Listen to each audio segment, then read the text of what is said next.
efisiensi di segala bidang termasuk dalam hal beban gaji ini, baik dalam hal kuantitas, jumlah pekerja maupun besaran gajinya. Hal ini secara keseluruhan tentunya akan berdampak pada kemampuan konsumsi masyarakat Indonesia. Dan kemudian tingkat daya saing juga meningkat di dalam dunia usaha antar sumber daya manusia. Dan pengaruhnya secara keseluruhan, secara makro adalah pertumbuhan ekonomi Indonesia. Kita sudah banyak mendengar bahwa Indonesia sudah masuk dalam era krisis ekonomi akibat dari pertumbuhan ekonomi yang minus, dampak daripada COVID-19. Dan pemerintah dengan segala cara terus menjaga kondisi perekonomian ini melalui berbagai regulasi. Oleh karenanya, kita sebagai masyarakat, sebagai mahasiswa, sebagai anak muda, tentunya terkondisi untuk merubah orientasi kita.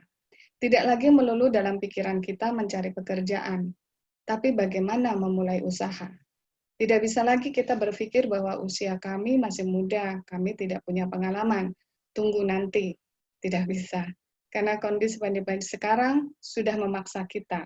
Dan kondisi ini akan berlangsung dampaknya sampai di tahun-tahun mendatang.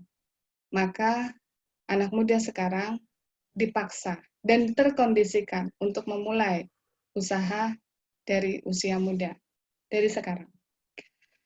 Di saat ini kita justru dipertemukan dengan dunia maya juga, belajar, beribadah, berkegiatan secara virtual karena kondisi pandemi. Dan kita memang sudah berada di industri 4.0, di mana teknologi informasi menjadi andalan. Maka kondisi pandemi COVID-19 ini menjadi sebuah tantangan tersendiri. Dan dalam e-seminar STKC Bangsa, sebelumnya dan juga hari ini, kita telah hadir para entrepreneur muda yang akan berbagi pengalaman memulai usaha dari usia muda. Semoga dengan mengikuti seminar STI Kasih Bangsa yang secara berkelanjutan akan diadakan, akan lahir entrepreneur muda yang penuh kreatif dan inovasi menangkap peluang usaha. Saya selaku Ketua STI Kasih Bangsa mewakili Sivitas Akademik STI Kasih Bangsa mengucapkan terima kasih yang sebesar-besarnya kepada narasumber Ibu Anggun Kurniasari dan Bapak Liman Sentosa yang akan didampingi oleh Ketua Tim Pakar kami, Bapak Dr. Eka Wahyu Kasih, SH, MH, SE, MM, SPD, MPD, atas kesediaannya untuk membahas tema yang sangat penting dan menarik ini. Memulai usaha di usia muda. Selamat mengikuti seminar dan semoga menjadi pengalaman ilmu yang bermanfaat. Terima kasih. Selamat siang. Wassalamualaikum warahmatullahi wabarakatuh. Terima kasih kepada Ibu Ruslaini yang telah memberi sambutan pada e-seminar nasional pada hari ini. Selanjutnya, acara inti dari e-seminar nasional hari ini adalah pemberian materi yang akan disampaikan oleh Ibu Anggun Kurniasari, selaku founder Bright Talk Indonesia, lalu dilanjutkan dengan penyampaian materi oleh Bapak Liman Sentosa, selaku Final E-Commerce Content Specialist, dengan tema Kunci Sukses di Usia Muda yang akan dimoderatori oleh Saudari Rizka Damayanti. Untuk acara selanjutnya, saya serahkan kepada Saudari Rizka Damayanti selaku moderator. Kepada Saudari Rizka Damayanti, kami persilahkan. Terima kasih MC, mohon konfirmasi apakah suara sudah terdengar? Ya, sudah Kak. Oke, baik. Assalamualaikum warahmatullahi wabarakatuh. Salam sejahtera untuk kita semua. Yang terhormat dan mati Bapak Dr. Eka Wahyu Kasih, SH, MH, SE, MM, SPD, MPD, selaku founder Sekolah Tinggi Ilmu Ekonomi Kasih Bangsa. Yang terhormat Ibu Ruslaini, SMM, selaku Ketua Sekolah Tinggi Ilmu Ekonomi Kasih Bangsa. Zainal Abidin, selaku Ketua Biro Akademik Mahasiswaan Sekolah Tinggi Ilmu Ekonomi Kasih Bangsa, kemudian yang terhormat para dosen dan staf akademik Sekolah Tinggi Ilmu Ekonomi Kasih Bangsa, dan yang tak lupa yang saya hormati kedua narasumber kita pada yaitu yang pertama ada Ibu Anggun Kurniasari dan Bapak Liman Sentosa, serta para peserta yang telah hadir pada hari ini. Saya ucapkan selamat bergabung dan selamat mengikuti acara seminar kita pada hari ini. Baik, perkenalkan saya Rizka Damayanti, mahasiswi semester 7 program studiansi dari Sekolah Tinggi Ilmu Ekonomi Kasih Bangsa sebagai moderator yang akan memandu acara hingga akhir nanti. Nah, pada hari ini sangat menarik tentunya, seperti yang telah disampaikan oleh Ibu Ruslaini, di mana telah hadir bersama kita kedua narasumber yang luar biasa,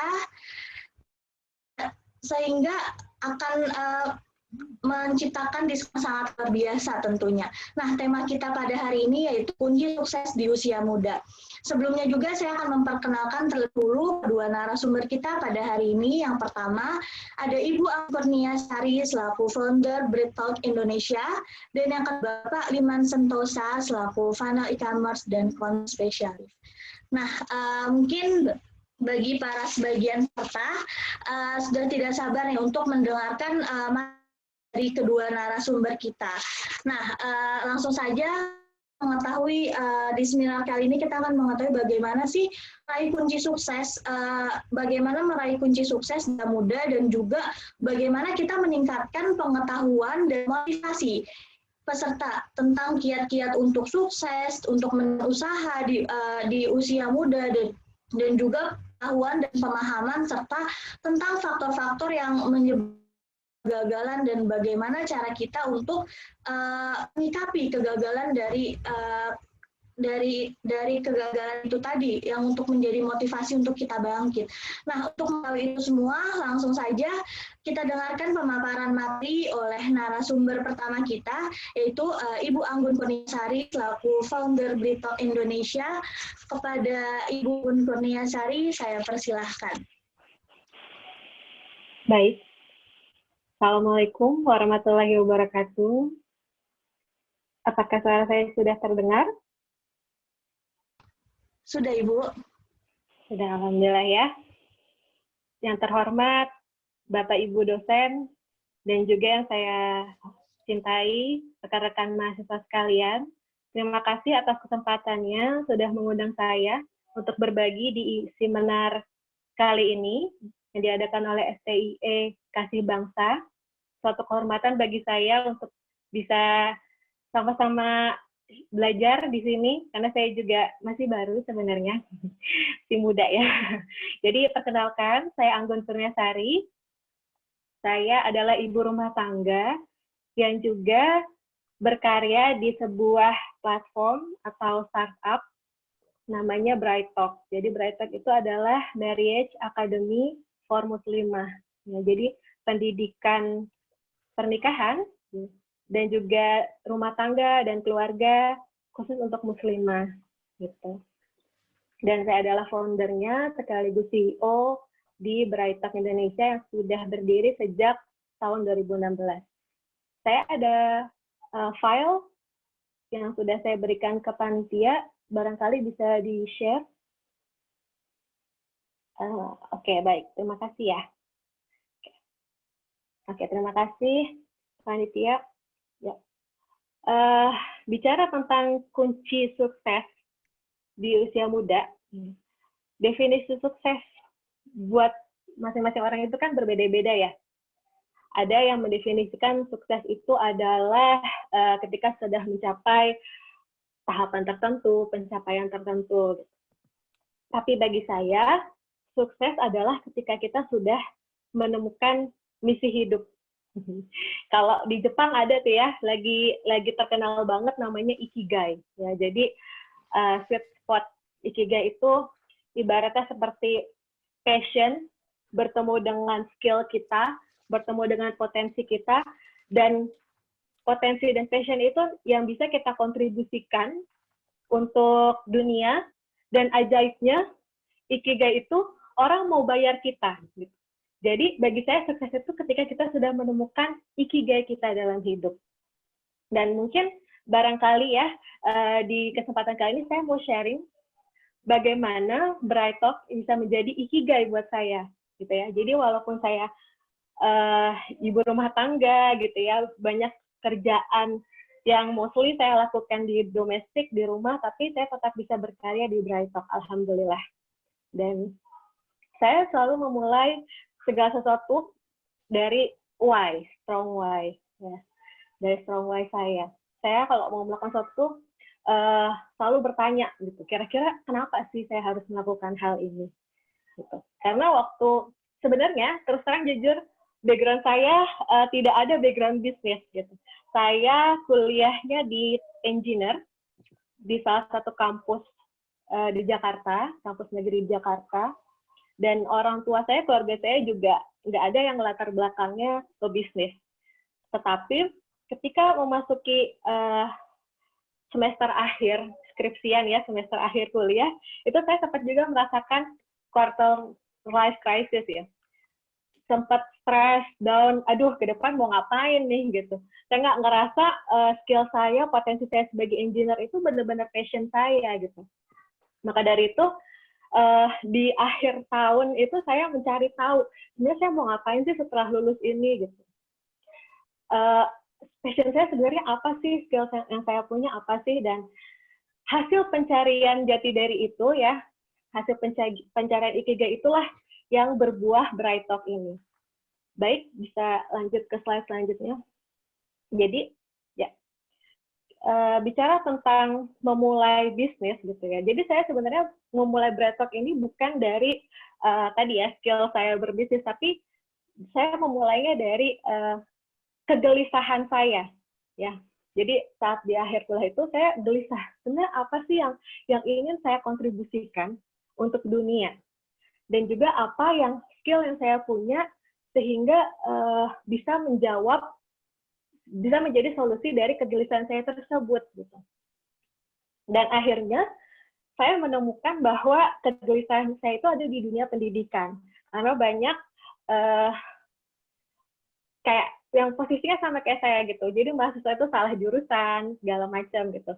Dan ternyata kuncinya dari banyak orang yang misalnya salah jurusan itu karena memang salah satunya juga didoktrin, misalnya ya orang tuanya, ada ekspektasi orang tua, bukan doktrin ya sebenarnya, ekspektasi orang tua untuk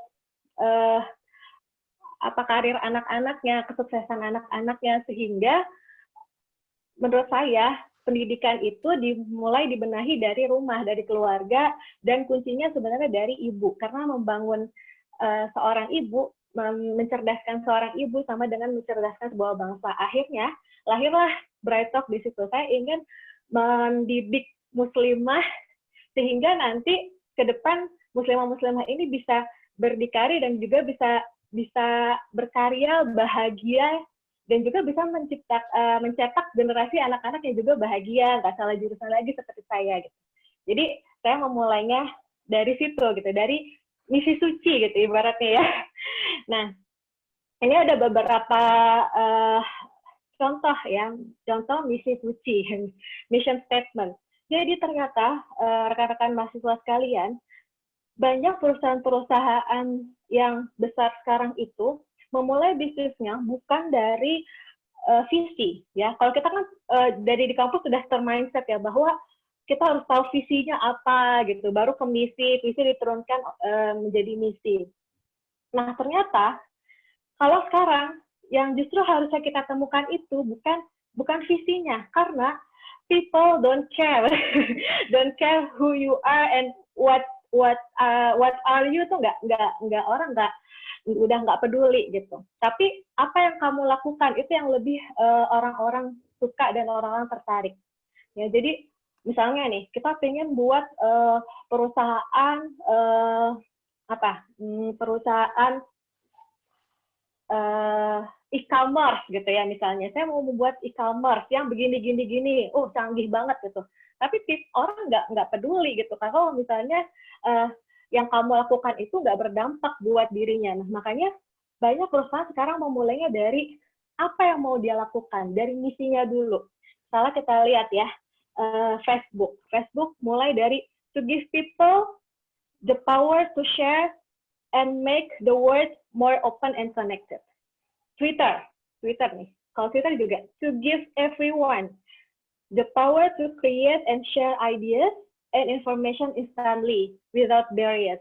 Jadi memulainya dari mission statement, dimulai dari kata kerja gitu. Jadi bukan lagi menjadi sebuah perusahaan, menjadi platform terhebat, bukan lagi seperti itu gitu. Mereka memulainya dari sebuah kata kerja yang menjadi misi sucinya mereka.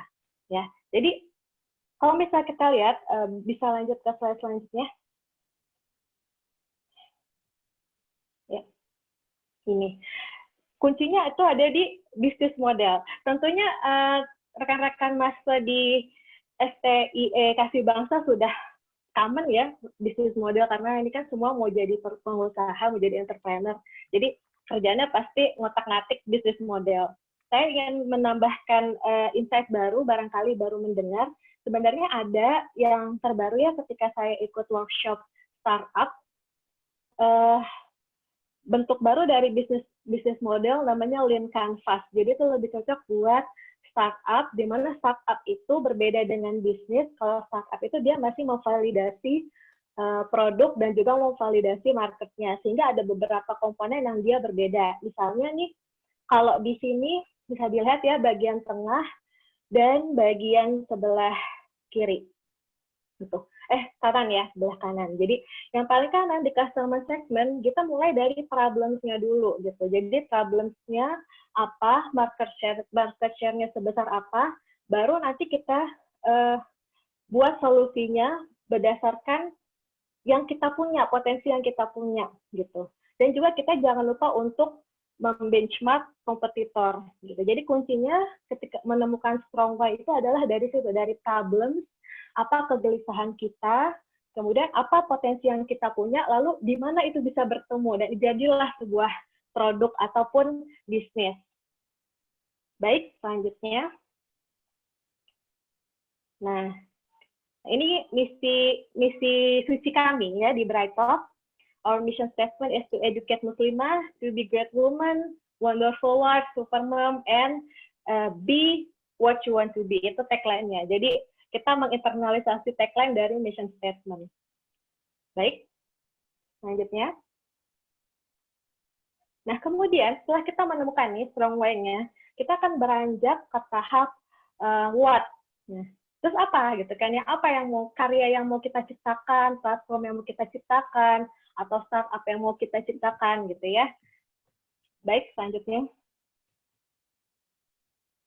Nah, di sini perlu kita jawab apa keunikan kita gitu. Apa keunikan kita? Apa yang membuat kamu berbeda? Dan kenapa kamu harus ada? Nah, kan kita di sini bisa lihat ya, saya bandingkan misalnya Twitter dengan Facebook. Mereka sama-sama sosial media dan sama-sama idenya tuh mirip. Jadi dia mau sharing ideas gitu. Tapi apa yang membuat Twitter ketika Twitter udah ada, Facebook juga ada gitu. Kenapa mereka tetap bertahan? Nah, yang buat mereka tetap bertahan adalah mereka punya keunikan, sehingga meskipun ada orang yang memang senang menggunakan sosmed tertentu, misalnya Facebook, tapi tetap ada orang bertahan dengan Twitter, kayak gitu ya. Misalnya, kalau kita pahami, biasanya orang-orang yang menggunakan Twitter itu adalah orang-orang yang memang senang ngomong gitu ya, topik-topik yang trending itu paling cepat kita temukan di Twitter gitu, karena mereka missionnya adalah without barriers, jadi gak ada sekat, terserah orang mau ngomong apa di situ, sehingga kita kalau misalnya menemukan apa yang trending, kita bisa cari di Twitter. Sedangkan kalau Facebook, kita lihat bahwa Facebook itu lebih menekankan ke connected, makanya fitur-fitur di Facebook itu saya perhatikan terus develop gitu, dia bagus banget. Sekarang udah ada Facebook group itu udah bahkan bisa live di situ, orang bisa live Facebook di situ, bisa buat semacam kuliah Zoom juga di Facebook gitu. Kalau kita bisa pakainya gitu. Sekarang udah keren banget, udah canggih banget Facebook, karena memang titik tekan mereka bukan untuk sharing ngomong apapun, tapi mereka untuk connected gitu. Jadi mereka mencoba menggait pasar untuk biar orang tuh bisa berkomunikasi lebih detail lagi gitu. kebutuhannya bisa dipenuhi dari situ. Maka kita harus jawab nih, apa wujudmu tuh kayak gimana, bentukmu kayak gimana, terus harus tahu juga kenapa sih walaupun udah ada gitu solusi gitu kan, setiap orang tentunya punya, terkadang kita punya ide yang sama ya sama orang lain, tapi kita harus tahu kenapa sih walaupun udah ada idenya, kita tetap harus muncul gitu ya. Nah, itu yang harus kita temukan. Baik, selanjutnya. Nanti jika saya ada kendala teknis, mohon dikabari ya. Saya khawatirnya sinyalnya bermasalah, tapi mudah-mudahan baik-baik saja. Oke, baik. Selanjutnya kita masuk lagi ke tadi ya, Lean Canvas atau Business Model Canvas. Maka ketika kita sudah bicara tentang what, gitu, apa yang mau kita bentuk, maka kita harus menemukan uniqueness tadi, uniqueness, dan juga jangan lupa early adapter kita. Kira-kira kita mau masuk lewat mana dulu nih, yang paling memungkinkan bagi diri kita. Gitu. Kalau saya, karena waktu itu saya baru nikah juga, jadi lahiran BrightTalk itu barengan sama lahiran anak pertama saya di bulan yang sama, bulan September. Maka saya bisa masuknya ya ke pasar yang memang seumuran saya atau bahkan lebih tua sedikit atau di bawah saya justru gitu. Nah, saya mencari tahu kira-kira karakteristik market yang cocok buat BrightTalk apa sih. Dari situ saya nanti saya breakdown dan saya sediakan keunikan-keunikan yang memang menjawab kegelisahan pasar saya. Baik, selanjutnya. Ya, jadi akhirnya saya memutuskan untuk pasar yang saya ingin tembuskan adalah muslimah gitu, karena memang timnya BrightTalk sendiri juga bahkan semuanya adalah perempuan. Jadi kita memang menuju pasar yang spesifik yaitu perempuan dan juga muslim. Karena saya Islam, jadi saya lebih nyaman ketika saya juga membawa produk atau karya yang juga dikemas dalam bungkus Islami gitu, karena saya lebih menguasai hal tersebut gitu, dan keunikannya di situ. Ada banyak kompetitor yang juga main di edukasi pernikahan, tapi kan ada yang umum gitu, ada yang pranikahnya aja. Nah, yang membedakan BrightTalk adalah kita khusus untuk muslimah itu udah niche market banget, terus juga kita bergeraknya di pranikah dan juga pasca nikah gitu. Karena kebanyakan kegelisahannya teman-teman yang saya sering sharing gitu sama market saya gitu ya, isu-isu pernikahan cuma dibahas sampai sebatas wedding udah selesai gitu, tapi yang pasca nikahnya mereka jarang ada yang mengedukasi seputar misalnya kalau di Islam ya adab diranjang gitu ya, memulai intimate dengan suami seperti apa gitu. Kemudian juga bagaimana bisa tetap produktif walaupun sudah menikah. Nah, isu-isu seperti itu yang kita bawa. Dan bentuknya adalah, kalau bentuknya seperti apa itu nanti akan menyesuaikan bentuk produk ya. Produk itu akan menyesuaikan. Jadi kalau kita sudah menemukan kayak apa nih, Marriage Academy for Muslimah, kita mau jualan buku, mau jualan course, mau jualan event, bahkan kita mau bentuk community juga, itu tergantung kesanggupan kita aja. Tapi ya yang jelas kita temukan dulu ide besarnya apa, baru nanti kita turunkan ke produk. Baik, selanjutnya. Nah, yang terakhir adalah tentang bicara tentang tantangan, ya. Cari tahu tentang tantangan nih, cari tahu tentang masalah gitu. Paling enggak, kalau saya sih belajar ya, ternyata yang saya alami selama pengalaman saya menjalani BrightTalk bahwa memang bisnis itu sebenarnya butuh mentor. Itu saran saya di awal ya. Kita butuh mentor karena kalau sendiri pun ada hal-hal yang kita terkadang memang butuh insight orang yang lebih dahulu menjalankan bisnis. Maka saya mencari guru, mencari mentor. Supaya ketika ada tantangan, saya bisa sharing ideas dan juga bisa mencari alternatif solusi dari mentor itu. Baik, selanjutnya. Ya, ini beberapa, saya mau sharing pengalaman aja. Ini beberapa hal yang pernah saya alami selama berbisnis di BrightTalk. Pernah ditipu partner ya, jadi vendor saya waktu itu gagal produksi dan akhirnya ya rugi ya, biasa lah itu ya. Kayaknya kalau nggak rugi nggak ini kurang nggak ada bumbunya gitu, sayur nggak ya mungkin. Jadi pernah gitu ya gagal produksi, kemudian saya sudah bayar 50% dan dia nggak sanggup untuk mengembalikan uang saya, dan akhirnya ya sudah gitu. Tapi di satu sisi saya harus juga menyelesaikan PO-nya, customer juga udah marah-marah, dan akhirnya ya sudah, itu waktu saya masih punya anak baru lahiran banget ya, belum bisa tengkurap anak saya tuh, saya ditipu vendor itu, aduh masya Allah. Dan kemudian juga pernah bongkar pasang tin gitu ya, namanya kan startup ya, startup itu kan masih validasi produk, validasi market gitu ya, kita mesti cari marketnya pas nggak nih, produknya pas nggak nih, kemahalan nggak, ada nggak ya. Karena dulu zaman itu yang namanya platform semacam dulu, sekarang udah banyak kayak Parentshop, terus kayak Joska gitu kan juga sekarang udah common lah ya gitu. Nah, sedangkan waktu saya memulai dulu di tahun 2016 itu tuh nggak ada yang kayak gitu. Bahkan tim saya aja nggak ada yang ngerti gitu. Ini sebenarnya founder mau ngapain sih, arahnya jualan buku gitu. Karena kan orang mindsetnya, oh iya bisnis, ada barangnya buku gitu, ada barangnya course gitu. Sedangkan saya nggak memulai dari situ, saya memulai kan dari ide tadi ya, ide besar sehingga saya develop dengan produk. Gitu. Nah, makanya ketika orang nggak nyampe pikirannya sama saya, akhirnya ya udah banyak yang keluar gitu, nggak lanjut, meninggalkan saya sendirian bersama hutang gitu kan. Akhirnya ya itu ya, bongkar pasang tim gitu. Sambil saya juga berdoa bahwa kalau kita membesarkan kapasitas diri, ya insya Allah kita seperti magnet, medan magnetnya nanti menarik orang-orang yang sevisi sama kita gitu. Saya sih percaya seperti itu. Ya, kemudian ditagih pemodal. Nah, juga jadi di tengah-tengah utang gitu ya, ditipu vendor, masih ada utang, kemudian juga utang ke vendor yang baru, kemudian investor menarik modal, jadi ingin dikembalikan modal yang sudah ditanam. Nah, itu memang membuat adrenalin ya, memacu adrenalin tinggi. Terus juga pernah juga diplagiasi oleh kompetitor gitu. Jadi produk saya diplagiat sama kompetitor yang dia akunnya lebih besar dari saya gitu. Jadi orang lebih kenal sama kompetitor saya, otomatis seolah-olah jadi kayak saya yang niru produknya dia, padahal saya lebih dulu gitu. Nah, itu sempat juga tuh akhirnya mediasi gitu ya. Ya namanya akun besar kadang nggak mau susah untuk menurunkan ego ya. Nah, pernah saya mengalami di posisi itu.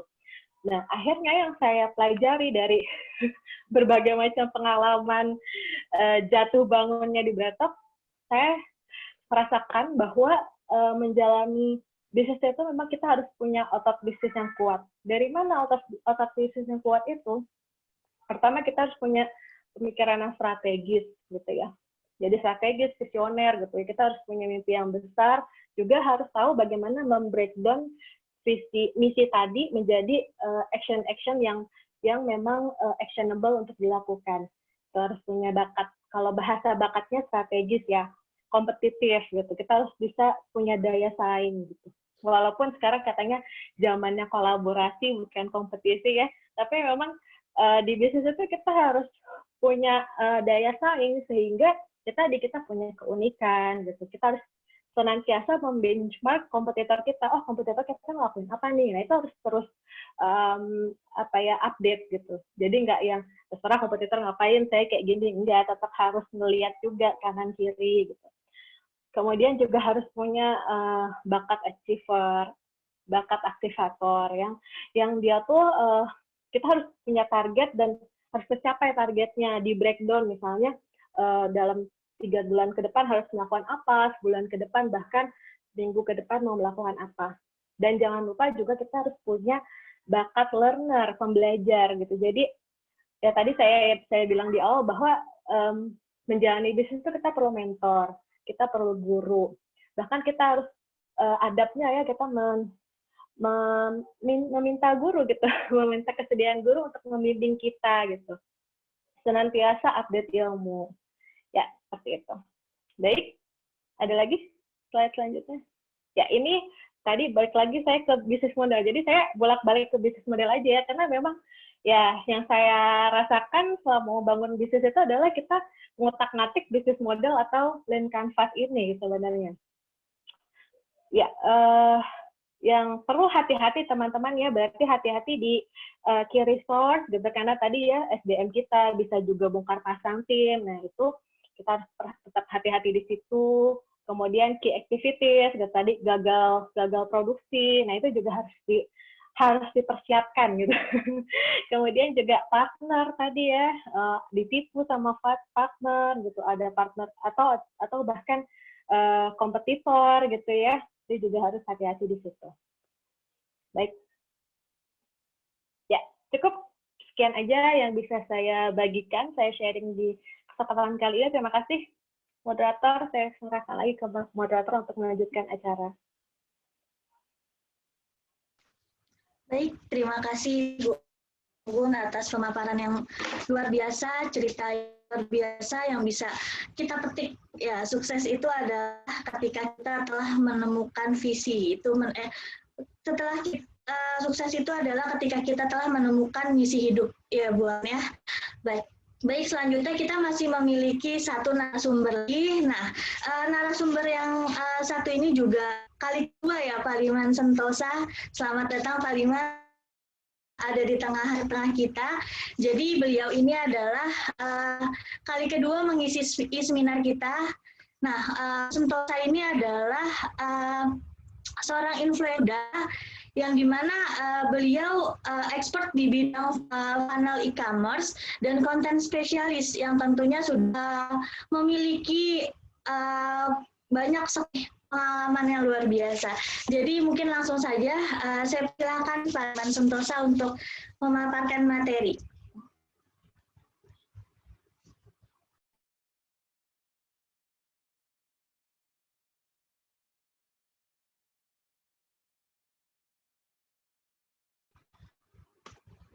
Baik, sepertinya Pak Liman kehilangan jaringan.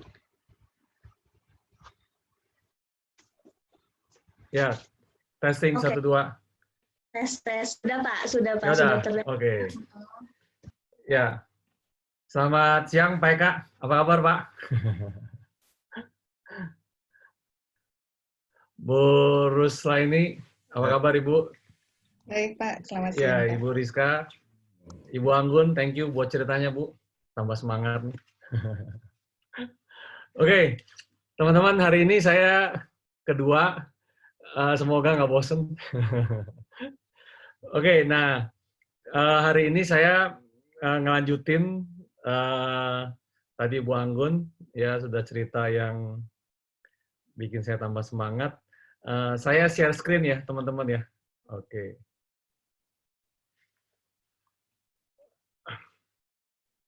Oke. Nah hari ini saya mau cerita mungkin lebih detail ya teman-teman supaya habis acara ini teman-teman tadi sudah dapat gambaran besar tentang bisnis model dari Bu Anggun. Ya, jadi kalau Anda mau buat satu bisnis, ya poin-poin itu tuh yang Anda mesti siapin. Ya, nah hari ini saya akan, kalau bagian saya mungkin saya akan detailkan pengalaman saya khususnya untuk kita memulai yang namanya marketing, jualan. Ya. Nah, jadi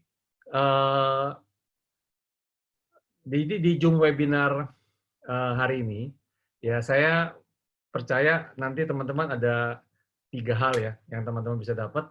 Pertama, Anda bisa tahu ya bagaimana merancang promosi yang jadi magnet, terus merancang promosi yang bisa diburu sama konsumen. Kalau saya tanya, Anda maunya diburu apa memburu konsumen? Ayo jawab, coba. Maunya diburu apa memburu? Diburu, Pak. Diburu ya. Diuber-uber. Ya. Nah, yang ketiga, saya akan kasih Anda beberapa contekan. Ya. Formula-formula yang tinggal Anda copy paste. Oke. Nah, saya sebenarnya, saya geraknya teman-teman sebagai copy sama konten kreator. Ya. Jadi, saya awal mulanya saya growing di dalam industri, bisnis saya kebanyakan rata-rata saya jualan tapi bangun pasukan reseller. Ya, jadi saya didik mama, ibu-ibu gitu ya, bapak-bapak, ya 95% gaptek. Ya, jadi apa seru-seru banget ya ngedidik beliau. Ada satu kisah lucu ya sebelum saya cerita lanjutin. Waktu saya lagi training ya cara jualan pakai Facebook, waktu itu lebih agak advance dikit. Waktu itu saya ngajarin Facebook Ads gitu ya. Setelah 2 jam training, ada satu ibu-ibu di ujung ya eh, duduk manis gitu ya. Pas saya deketin, Bu gimana Bu? Saya lihat komputernya, Masya Allah, itu nggak taunya Facebooknya belum dibuka sama sekali, belum login ya. Terus saya tanya, Bu, kenapa? Ibu belum masuk. Dia sembari malu-malu, itu Pak, aduh Pak, astagfirullah Pak, saya lupa Pak, passwordnya Pak, gitu kan. Nah, Bu, kan bisa forget password, Ibu ketik email, ya itu juga Pak, emailnya saya juga lupa Pak. Jadi semuanya dia lupa. Ya, nah, tapi anyway, saya melihat karena modal semangat, ya ibu itu sudah mulai konsisten tuh jualan. Ya, nah jadi poinnya teman-teman bahwa saya belajar banyak tuh ya dari ibu itu bahwa semangat ngalahin segalanya kan. Ya, oke. Ya, nah ini beberapa akun sosial media saya. Ini Facebook grup saya kantong duit, IG saya kantong duit, YouTube saya kantong duit. Ya, oke. Nah, saya sebenarnya juga bingung Fatihan ngundang saya. Saya sebenarnya udah nggak muda lagi, ya umur saya udah 45, ya. Jadi saya ceritanya mungkin kalau Anggun masih muda, Anggun nih cocok. Kalau saya udah nggak muda. Jadi saya coba ingat-ingat cerita saya 20 tahun yang lalu, ya gitu ya. Jadi supaya, nah saya juga mulai teman-teman mulai bisnis itu umur 20-an. Ya, nah ini motor saya pertama untuk ngedar-ngedarin produk ya. Jadi saya jadi pengedar ya, pengedar produk. Ya, jadi saya ngedarin produk, jelasin produk, demo produk pakai papan tulis. Ya kan, wah pokoknya seru dah. Ya motor sejelek itu ya, produk taruh di depan, ya terus papan tulis yang bisa dilipat taruh di belakang, kayak Satria bergitar. Wah. Ya kan, terus kalau hujan pakai jas ponco.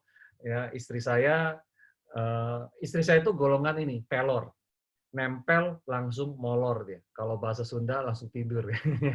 Nah jadi karena kecapean gitu ya, kita habis presentasi produk ya, dari waktu itu kan sosial media belum booming ya. Nah, jadi saya masih offline gitu kan. Jadi istri saya kadang kalau lagi hujan gitu ya, di dalam jas hujan, dia sembari vlog, sembari tidur gitu kan. Man di mana? Sunter gitu kan. Man di mana? Kemayoran gitu. Udah mau nyampe rumah gitu ya. Jadi it's not easy. Ya, tetapi apa yang membuat saya semangat teman-teman? Nah ini cerita rumah. Ya, saya tinggal di rumah kontrak ya di sini dulu. Ya, ini rumah saya sama rumah depannya ini cuma muat bajai. Ya, jadi depannya tanah belum diaspal, dan belakang rumah sebelah saya ini yang hijau ini tempat buang sampah. Ya, wah jadi saya punya anak waktu itu baru anak saya 2 tahun kalau nggak salah, itu kan mulai mau belajar sepeda segala macam gitu ya. Itu nggak bisa main sepeda gitu kan karena jalanannya batu-batu, kalau hujan becek gitu ya. Jadi dream saya satu simple teman-teman, pengen pindah rumah, pengen punya rumah, ya whatever it takes, ya. Jadi saya presentasi ya, itu saya lupa bahwa saya miskin teman-teman. Wow. Jadi karena semangat, ya, saya pernah presentasi waktu itu ke satu rumah demo produk ya. Waktu itu saya jual filter air, ya, sama filter udara. Nah, saya mau jual ke satu rumah, saya bawa motor sejelek ini, saya lihat mobilnya itu kayaknya pelek mobilnya ya, pelek mobilnya kayaknya bisa beli motor saya 3 biji kayaknya. Nah, tapi saya saking saya semangat ya, simple saya pengen punya rumah gitu kan. Ya, jadi saya lupa bahwa saya itu miskin. Ya, jadi karena saya lupa, jadi saya minder tuh nggak pede nggak ada teman-teman. Dream saya clear, jelas. Ya, saya punya rumah 2 tahun lagi. Jadi dan saya rupanya hal itu benar-benar jadi booster buat saya teman-teman bahwa dan akhirnya saya bersyukur ya di tahun ketiga ya miss sedikit ya saya akhirnya bisa pindah rumah. Ya, nah terus, nah perjalanan saya ini nggak sendirian, teman-teman. Ya, jadi ini yang paling penting kalau Anda masih muda, ya, jadi selalu hijau kayak daun. Karena kalau Anda kuning, sebentar lagi busuk. Ya, jadi saya dari umur 20-an itu saya cari mentor. Ya, nah ini beberapa mentor saya. Nah, yang anak muda ini punya Ferrari, teman-teman, yang umur 24. Dan saya waktu belajar sama dia, saya udah umur 35. Ya, jadi beda 10 tahunan. Saya merendahkan hati saya dan saya cuek bebek karena saya mau belajar sama anak ini. Ya, dan saya belajar banyak. Terus yang pakai topi ini juga saya belajar banyak dari beliau di awal-awal saya mulai usaha. Ya, terus kalau yang bawah itu juga kolektor lukisan. Ya, kalau Anda nggak kenal beliau kolektor perangko, berarti Anda masih bermain di perangko yang murah-murah. Di sana. Nah, yang sebelah atas itu orang Thailand. Nah, saya juga belajar dari beliau karena waktu itu saya ada kesempatan buat bangun bisnis ya yang global. Nah, kalau yang kanan bawah ini saya belajar soal internet marketing. Jadi pertama kali saya terjun ke internet marketing, saya belajar dari dua anak muda yang di kanan bawah. Nah, poin saya apa, teman-teman? Poin saya adalah bahwa Anda nggak bisa sendiri. Ya, nggak akan bisa. Ya, jadi kalau Anda mau cepat, Anda mesti cari mentor. Pegangan sama dia, yes and done. Jadi kadang saya belajar ya, banyak orang yes Pak, tapi nggak dikerjain. Jadi Anda mesti yes, tapi mesti done. Ya, jangan yes doang. Ya, nah banyak anak muda saya lihat ya dulu yang saya lihat itu yes-nya banyak, tapi done-nya enggak. Ya, teman-teman itu yang saya belajar. Nah makanya dari situ akhirnya saya mulai mulai demo produk ke satu orang, ya kan ngomong belepotan. Akhirnya saya mulai ke berapa orang. Akhirnya saya mulai dari mulai puluhan, ratusan, bahkan pernah satu Istora Senayan saya pernah bicara di sana ya. Nah, jadi poin saya adalah life changing itu sangat bisa terjadi, gitu. Ya. Nah, akhirnya karena itu pula saya mulai ngebina orang. Ya, saya ngebina teman-teman ya di dalam reseller saya, ya atau lihat usianya masih muda-muda kan? Ya, ya ini beberapa orang yang saya bina teman-teman waktu itu. Ya, ada yang dari senior sampai yang masih junior. Ya, jadi campur aduk. Ya, waktu itu belajarnya macam-macam, ada yang di kelas, ada yang di Starbucks, ya, ada yang di kopi apa gitu, jadi macam-macam lah. Ya. Nah, salah satu juga yang saya bina waktu itu ada Dr. Boyke sama istrinya, saya dekat banget sama mereka. Ya, jadi saya bimbing mereka bagaimana bikin copywriting di video, ya jualan di online. Ya, nah jadi memang saat ini saya juga ada coaching sama beberapa company. Ya, ada juga perusahaan nasional bahan bangunan itu di sana yang lagi saya bangun pasukan resellernya ya buat bangun para tukang. Ya, jadi saya lagi bangun komunitas juga di perusahaan tersebut. Ya, jadi saya ada beberapa company juga yang saya lagi bimbing. Nah, ini yang menarik teman-teman. Jadi waktu saya mulai, ya itu saya nggak kepikir untuk bantuin orang. Ya bayangin sendiri aja babak belur gitu ya, bantuin orang lain. Ya. Nah, cuman istri saya ini punya hati buat anak-anak gitu ya. Dia punya compassion buat anak-anak. Nah, makanya dari awal itu kita udah belajar untuk nolong orang meskipun waktu itu saya masih susah sih memang. Ya, nah akhirnya ini saya mulai kontrak ya, akhirnya saya bangun panti asuhan di Surabaya. Kenapa di Surabaya? Karena ada yang jagain hari per harinya yaitu mertua saya. Kalau saya kan tinggal di Jakarta. Ya, jadi saya nyari duit, mama saya yang mertua saya yang ngurusin operasional. Nah, itu anak dari 1 sekarang ada 17 dan rumah itu kontrak sana kontrak sini. Ya, jadi pindah-pindah rumah itu dengan belasan anak setengah mati, teman-teman percayalah. Nah, akhirnya waktu berjalan ya saya bisnis mulai running ya karena saya mulai ya dari 20-an saya udah mulai bisnis ya akhirnya Tuhan izinkan saya untuk beli tanah buat panti ini. Nah akhirnya dari tanah ini saya bisa bangun rumah. Nah ini ada 2 rumah itu nempel. Nah itu dua-duanya buat panti saya tuh ya yang saya bangun di Surabaya. Ya, nah dan ini anak-anaknya sekarang dan yang seru teman-teman anak-anak ini sekarang jadi tim saya. Ya, jadi mereka ini, tim digital marketing saya yang nanganin perusahaan-perusahaan itu yang kalau mereka lihat, mereka pasti nggak percaya. Yang kerjain anak-anak PA masih kecil. ya, ya SMP, ya, SD, ya. Jadi yang video, copywriting, web developer, ya, administrasi toko online, ya, itu semua dihandle oleh tim anak-anak saya, ya. Dan mereka saya gaji teman-teman, wah, jadi makmur lah pokoknya lah, ya.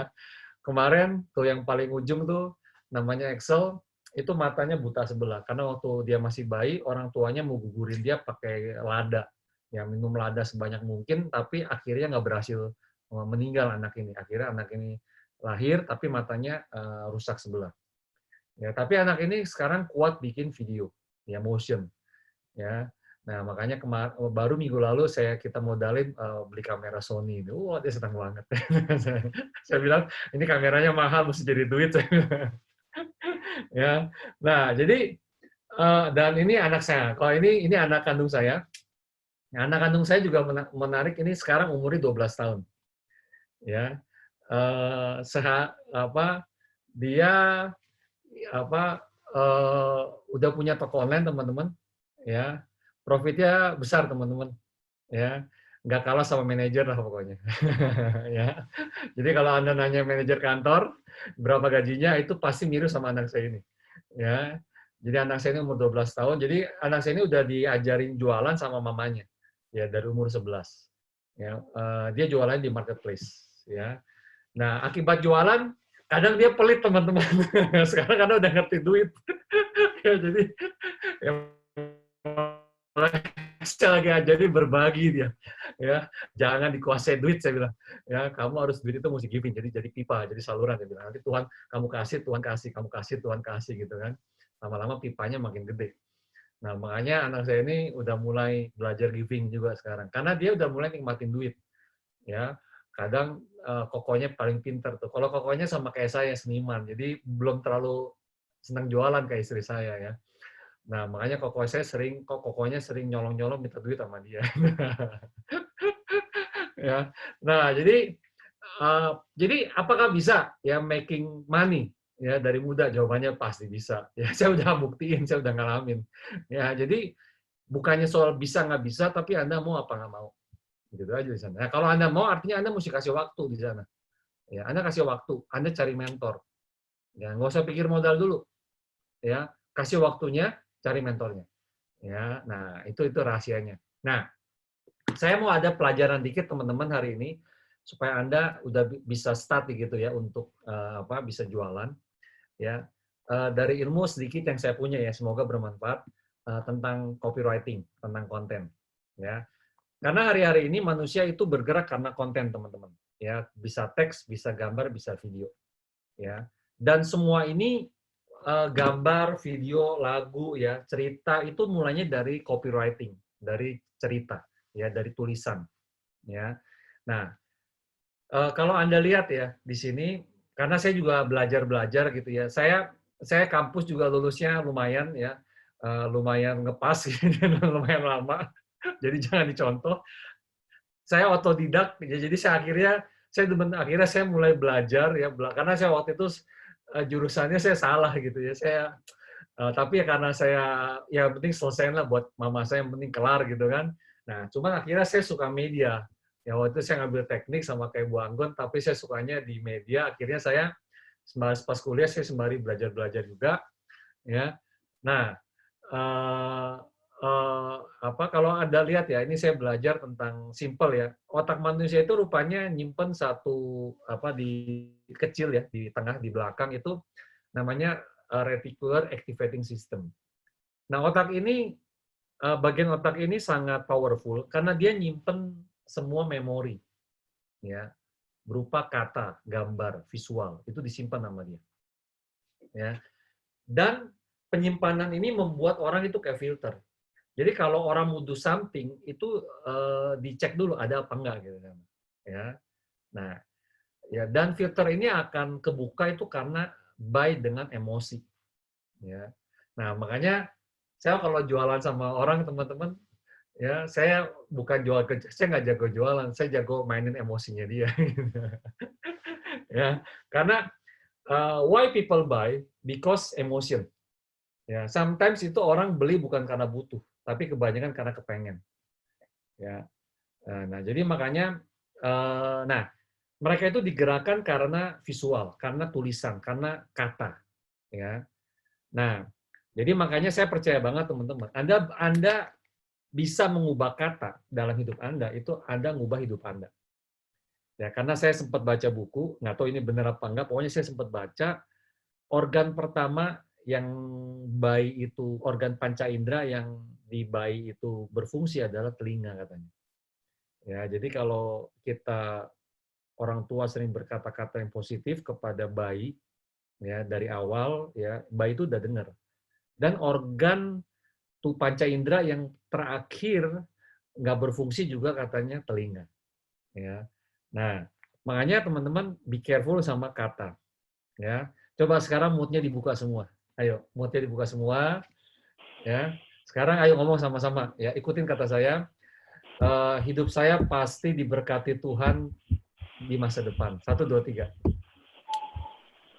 Ayo. Hidup saya pasti diberkati Tuhan di masa depan. Saya pasti sukses di masa pandemi. Saya pasti sukses di masa pandemi. Saya pasti susah miskin. Saya pasti susah miskin. Ya, udah. Sekarang moodnya ditutup lagi. Ya, jangan susah kaya, susah miskin, benar nggak? Ya, pola pikirnya jangan susah kaya, susah miskin. Ya, nah, jadi simpel teman-teman. Jadi gini, ya, mengapa Anda mesti serius nih sekarang ya untuk belajar terutama copywriting? Karena gini, karena sekarang ini pandemi menurut saya buat percepatan. Ya, bukan yang besar ngalahin yang kecil, namun yang cepat ngalahin yang lambat. Jadi kalau Anda lelet, Anda punah. Ya, Anda lelet, Anda punah. Hidup Anda ribet, Anda punah juga tuh. Jadi jangan lelet sama jangan ribet. Banyak orang ribet tuh. Aduh, ini mau gitu kan. Ini tunggu perfect, ini tunggu perfect. Akibatnya semuanya nggak dikerjain, ya kan? Anda pas udah jadi ketinggalan. Ya, utuh. Cerita Bu Anggun kan pasti nggak lelet. Itu bikin platform begitu nggak gampang, teman-teman. Emangnya gampang. Ya, saya tahu banget itu. Ya, kalau lambat itu nanti kompetitor udah menohok duluan gitu kan, telat. Ya kan? Nah, jadi dan pandemi ini menurut saya yang tadinya orang-orang 3 tahun lagi, 5 tahun lagi baru sadar semua yang sekarang itu menurut saya dipercepat. Contoh kayak Zoom ini kan. Kalau di setia kan Zoom udah lama kan 2019 kan katanya kan. Tapi buat menurut saya mungkin 90% penduduk Indonesia what is Zoom? Zoom itu apa? Nggak tahu. Ya kan? Nah, buat setia mungkin udah 2019, tapi buat 90% orang Indonesia itu dia kagak tahu. Dan sekarang jadi tahu. Ya kan? Jadi biasa. Ya, Zoominar lah, apalah gitu, webinar, Zoominar gitu kan. Ya, saya sendiri jualan pakai Zoom udah dari 2018, 2017 sebenarnya. Ya kan? Nah, tapi sekarang ini penduduk dipercepat. Nah, artinya apa? Artinya enak buat kita yang bisa jualan, teman-teman. Ya. Nah, jadi waktu kita jualan di online itu karena konten. Konten itu tertrigger bagus tuh karena copy yang bagus. Jadi copy itu rangkaian kata-kata. Ya. Nah, ayo coba ucapin sama-sama, nggak usah dibuka moodnya. Ayo, 1, 2, 3. Copywriting, skill untuk merancang kata-kata yang mampu menggerakkan orang untuk action, ya seperti membeli, klik, share dan sebagainya, baik lewat web, flyer, billboard, panggung atau rapat dan sebagainya. Oke? Nah, jadi simpel teman-teman. Copywriting itu sebenarnya skill buat merancang kata, ya dan nggak perlu jago nulis, kagak perlu. Wah, ya saya kasih garansi Anda nggak perlu jago nulis. Yang Anda perlu adalah jago nyontek. Ya, biar cepat. Ya, karena kalau Anda tunggu jago nulis, percayalah Anda nggak akan jago. Ya, lama ya di sana ya. Nah, ini contoh ya copywriting nih ya. Ini iklan di Facebook tuh ya dari GoDaddy itu jualan hosting. Ya. Nah, kalau Anda lihat di sana kan itu kan curahkan produktivitas dengan Microsoft dari GoDaddy. Bekerjalah lebih cerdas bukan lebih keras. Nah, jadi yang dia jual apa nih di sini nih? Efisiensi. Ya, hemat hingga 43%. Wah. Kan lucu kan, kok ganjil amat sih 43%, kenapa enggak 50 gitu lebih enak gitu ya. Nah, itu emang ada formulanya memang itu kata-kata yang ganjil itu memang lebih enak dilihat. 42 sama 43 itu kalau buat itu 43 lebih enak ya, daripada 42 ya. 45 sama 44 ya 45 lebih enak ya. Nah, jadi ini contoh copywriting tuh ya. Nah, sebelah kanan. Nah, kalau sebelah kanan ini kebetulan klien saya yang saya bikinin ya. Dia lagi jualan franchise dia ya. Apakah income dan omset bisa turun drastis masa pandemi? Ya, Anda mau mulai bisnis online nggak tahu dari mana. Nah, temukan bisnis online dengan 4 kriteria dia bisa memberi Anda solusi income cepat dan raksasa di masa pandemi. Ya, nah ini contoh bagaimana kata-kata supaya orang jadi melek gitu ya. Nah, kenapa copywriting penting? Karena Anda di online itu semua perlu mencuri perhatian. Karena yang posting itu Anda jangan GR, bukan Anda doang. Jadi kalau Anda jualan di online, Anda posting, terus Anda komplain. Aduh Pak, nggak jalan Pak. Iya, pasti nggak jalan. Kenapa? Karena yang posting itu jutaan orang, bukan Anda doang. Ya, jadi makanya Anda mesti bisa mencuri perhatian orang. Gitu. Nah, orang itu tertrigger ya lewat tulisan. Ya, nah itu ada caranya. Makanya Anda mumpung masih muda nih, Anda latihan aja terus, ya latihan jago. Nah, Anda jangan pikir copywriting ini Anda hire orang beres gitu ya. Karena yang tahu soul-nya itu Anda. Ya, kayak Bu Anggun jualan program e-course-nya Bu Anggun segala macam itu pasti lebih jago Bu Anggun daripada digital agency. Karena Bu Anggun yang tahu why-nya tadi. Ya, di sana. Ya, nah kalau tahu why, artinya tahu masalah, tahu kegelisahan tadi Bu Anggun cerita. Nah, dari masalah itu tulisan gampang, nampol banget itu. Karena kena banget sama orang, ya. Nah, jadi mitos nih. Apakah hanya orang yang suka dan bakat nulis semua yang mampu jadi expert copywriter? Oh ya. Nah, karena gini teman-teman. Salah satu high income skills ya di internet yang bisa membuat income Anda itu tinggi itu adalah copywriting. Ya, ada banyak, ada bikin ada sekitar 7 sampai 10 ya, tetapi rata-rata nomor 1 itu selalu ditulis copywriting. Ya, jadi makanya jadi waktu saya ngomong copywriting jangan Anda pikir suka nulis dan jago nulis, enggak. Yang namanya copywriting adalah Anda pinter cari kata-kata buat jualan. Ya, buat orang do something. Ya. Nah, mitos itu buat saya nggak terbukti. Kenapa? Karena gini. Karena pertama, yang penting Anda kalau tahu 3 strategi cepat ini, Anda bisa menghancurkan mitos tersebut. Pertama, Anda perlu tahu human nature itu apa. Yang kedua, Anda perlu tahu kata-kata magnet itu apa aja di bahasa Indonesia atau bahasa Inggris. Terus yang ketiga, formulanya apa. Ya, jadi Anda tahu 3 ini aja cukup. Ya. Nah, human nature. Ya, paling sederhana gini. Orang itu katanya egois. Ya. Salah satu tulisan di kitab Nabi Sulaiman berkata, dia bilang ini, si lintah punya 3 anak. Namanya untukku, dan untukku. jadi orang itu pada dasarnya pengen tahu what's in it for me. Ya, apa benefit buat saya? Ya tadi Bu Anggun udah cerita. Dia nggak peduli visi, misi kayak apa kayak I don't care. I don't want to know. Ya itu benar banget. Ya. Mau visi misinya 10 poin kayak 100 poin kayak ya kalau orang Sunda bilang sebodoh teuing gitu ya. Ya, emangnya gue pikirin gitu. Jadi kalau bahasa sehari-harinya gunanya buat gue apa? Nah, jadi Anda harus cari tahu dulu produk Anda atau jasa Anda itu apa gunanya buat konsumen Anda. Itu yang penting. Ya. Jadi people don't care how much you know until they know how much you care. Ya. Ya, orang nggak peduli Anda jago, Anda hebat, Anda sakti. Orang peduli sampai dia tahu bahwa Anda peduli terhadap masalah dia. Ya. Nah, di situ dia mulai aware. Di situ dia mulai connect sama Anda. Ya. Nah, yang kedua Anda cari tahu kata-kata yang bahasa Indonesia yang magnet nih. Pertama ya, contoh nih ya, rahasia. Wow. Kalau kata rahasia muncul, ya apa yang ada di benak Anda? Ayo, mulutnya dibuka. Ya, apa emosi yang timbul? Ayo, coba diskusi. Kalau saya kasih kata rahasia, ya kira-kira yang muncul di imajinasi Anda apa? Rasa apa? rasa apa? Ayo, Penasaran, Mbak. penasaran ya. Oke, thank you. Tutup lagi. Ya, jadi ada 2 orang di dunia katanya. Penasaranan sama curigaan. Ya, jadi jangan yang jadi curigaan, ya. Jadi yang penasaranan. Nah, kata reaksi ini bisa nge-trigger orang. Ya, terus apa lagi? Garansi. Wah. Garansi. Ya, belajar di apa? Di Bridal Academy-nya Bu Anggun, ya pasti punya pernikahan yang soleha lahir dan batin, selanggeng selama-lamanya, garansi seumur hidup. Wah, ya kan?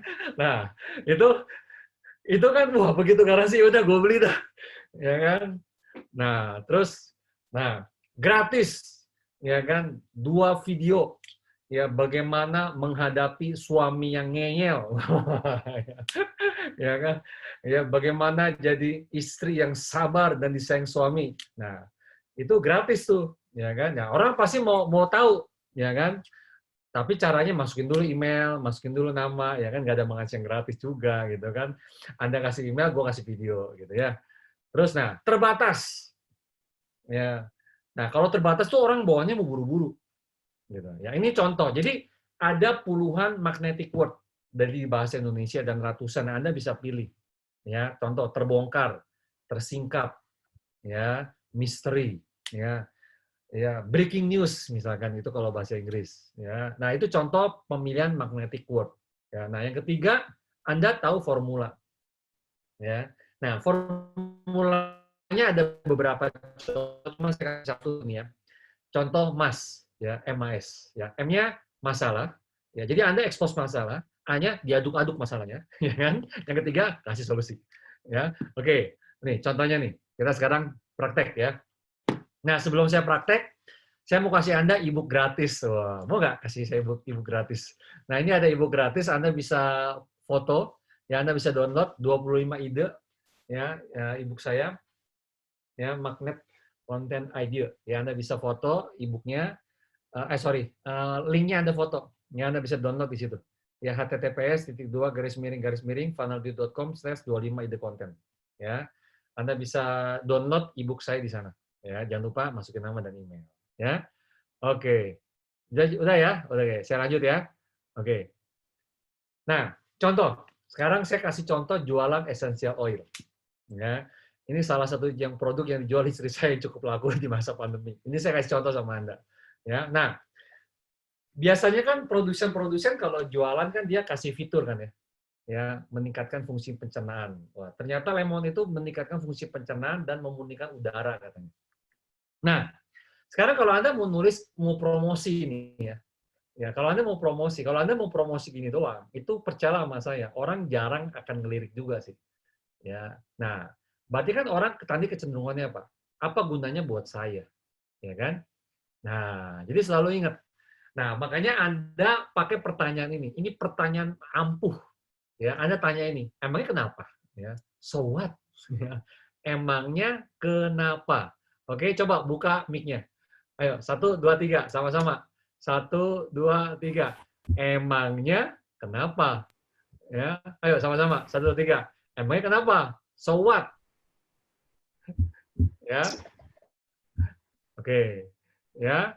Nah, sekarang fitur. Ya, nomor 1, meningkatkan fungsi pencernaan. Terus kita tanya, so what? Nah, rupanya kalau pencernaan sehat, emangnya kenapa? Kalau pencernaan sehat kan metabolisme sehat. Kalau metabolisme sehat, berarti tubuh lu sehat. Oke, oke ya. Terus tanya lagi, so what yang kedua? So what? Kalau tubuh lu sehat, nah, daya tahan tubuh lu tuh naik. Imun lu naik di masa pandemi. Jadi lu nggak khawatir ngadepin virus gitu. Jelas ya? Nah, so what yang kedua itu biasanya udah nyentuh emosi. Gitu. Oke. Nah, jadi Anda cari tahu dulu nih. Ya, jadi habis Anda tahu fitur, Anda tanya, so what? Jadi Anda tulis benefitnya. Gitu. Nah, so what pertama itu biasanya nggak kena ke emosi. Nah, Anda tanya lagi, so what yang kedua. Nah, biasanya so what yang kedua itu nyentuh emosi. Ya, oke. Sekarang berikutnya adalah habis itu Anda pilih magnet. kira-kira pemilihan kata apa nih ya yang kamu pakai nih. Misalkan langkah mudah, murah, alami, misalkan ya, atau terbukti, gitu ya. Oke. Nah, nomor tiga, pilih contekannya, ya, contekannya. Nah, ini saya kasih Anda contekan headline nih. Ya, saya ada 200 sih, saya kasih Anda 5 deh ya, yang nanti sisanya e-course saya udah mau jadi, Anda bisa beli di e-course saya. Ya, saya lagi rancang e-course copywriting ya 21 hari belajar copywriting ya. Nanti bulan depan baru saya launch. Ya, nah, ini contekan headline killer nih ya. Ini Anda bisa foto nih. Yang pertama, bagaimana mengatasi dalam kurung hasil yang tidak Anda harapkan tanpa dalam kurung aktivitas yang tidak Anda inginkan. Nah, Anda foto nih ya, Anda bisa contek nih. Jadi penerapannya gini, bagaimana mengatasi hasil yang tidak Anda harapkan apa? Misalnya kegemukan. Bagaimana mengatasi masalah kegemukan tanpa aktivitas yang tidak Anda inginkan, tanpa perlu diet ketat. Gitu. Ya, nah itu contoh ya headline pertama yang bisa Anda contek. Ya, headline kedua, angka tips untuk memiliki dalam kurung hasil yang Anda harapkan tanpa dalam kurung melakukan yang Anda benci. Misalkan 7 tips untuk memiliki berat badan ideal tanpa diet ketat, misalkan. Nanti tips yang ketujuh, beli produk saya. 1, 2, 3, 4, 5, 6, 7. Nah, yang ketujuh, klik link ini gitu ya. Atau 7 tips untuk memiliki pernikahan yang ideal. Oh, ya. 7 tips bagaimana disayang mertua dan dicintai suami. Ya kan? Yang nomor 7, belajar di e-course bridal apa. Ya kan? Oke.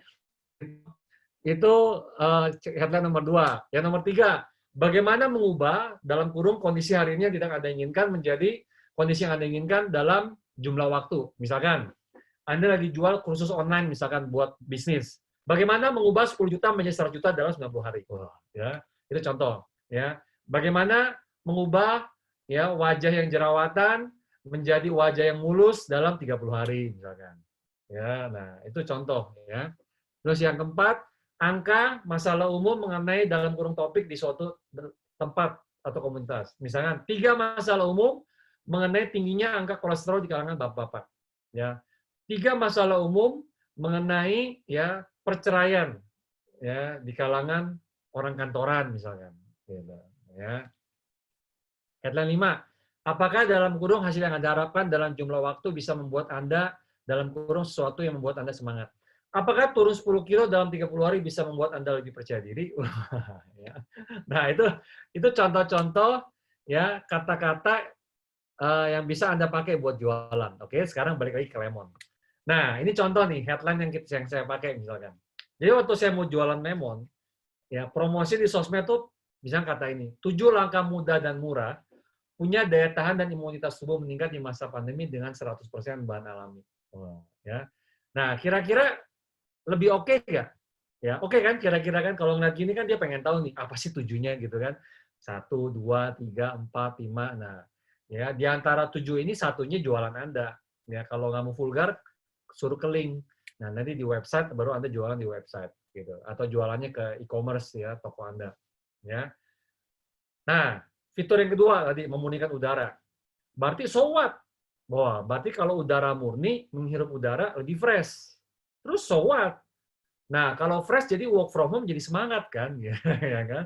Nah, jadi ini kan udah nyentuh ke emosi nih, oh berarti lebih semangat nih gue nih kan kerja di work from home nggak bosen, ya. Nah, misalkan temukan rahasia work from home jadi semangat dengan kondisi udara fresh di rumah Anda seperti di pegunungan, gitu. Nah, ujung-ujungnya nggak tahu jualan essential oil lemon, nggak tahunya jualannya, ya. Karena essential oil ini memang bisa buat supaya udara fresh gitu. Jadi dia dibersihin dari bakteri, dari virus gitu ya. Apa dimurnikan gitu ibaratnya ya. Nah, ini contoh ya teman-teman ya, contoh. Ya. Nah, sekarang praktek nomor 2 nih, praktek terakhir. Jus blender. Ya, misalkan ini ada jus blender nih. Maaf, Pak Liman. Ya. Ini jus blender ini Maaf, Pak Liman. Ya. Pak, untuk waktu tinggal 3 menit lagi. Oke, ya. Sip. Pemaparannya. Udah mau habis nih. Ya, ini terakhir nih, ya. Jus blender. Ya. Nah, ini apa? Jus ini rupanya dia bisa apa gampang gitu ya nutupnya ya, terus pakai apa. Nah, saya mau coba kita ngerancang nih copywriting-nya kayak gimana nih. Ya, ini bahannya kayak gini nih. Ya, jadi tekan 2 tombol buat nyalain, ya kan. Nah, ini contoh nih ya. Nah, terus juga dia ada USB, ya kan. Nah, ini saya contohin sama Anda nih ya. Jangan khawatir, ini bukan barang saya, jadi saya nggak jualan ini. Ini contohnya, makanya nggak punya merek tuh ya. Nah, tapi yang menarik rupanya jus ini bisa jadi gelas tuh, ya kan. Tuh ya, bisa jadi gelas. Ya, blender bisa jadi gelas, terus aman nih. Jadi kalau dia dipencet tuh nggak jalan, oke? Ya, oke. Nah, sekarang kita lihat nih, fiturnya apa nih ya? Berarti masalahnya kan dia orang mau rutin minum jus setiap hari, tapi susah bawanya. Akibatnya nunda terus, padahal di pandemi ini penting banget buat tingkatin imunitas tubuh. Oke? Nah, ini masalahnya nih. Oke? Nah, sekarang fiturnya ini. Wah, kalau baca fitur pusing kan, apa sih? Gila. Food grade Tritan, what is this? Gitu kan, ini apa ini? Nah, tanya. High power, berarti kalau high power lebih halus kan? Gitu. Terus security, berarti aman buat yang blender. Food grade, aman buat tubuh. Tritan. Nah, apa itu Tritan? Gampang, cari aja Google. Ternyata Tritan material itu tidak mengandung bahan kimia berbahaya rupanya. Oke.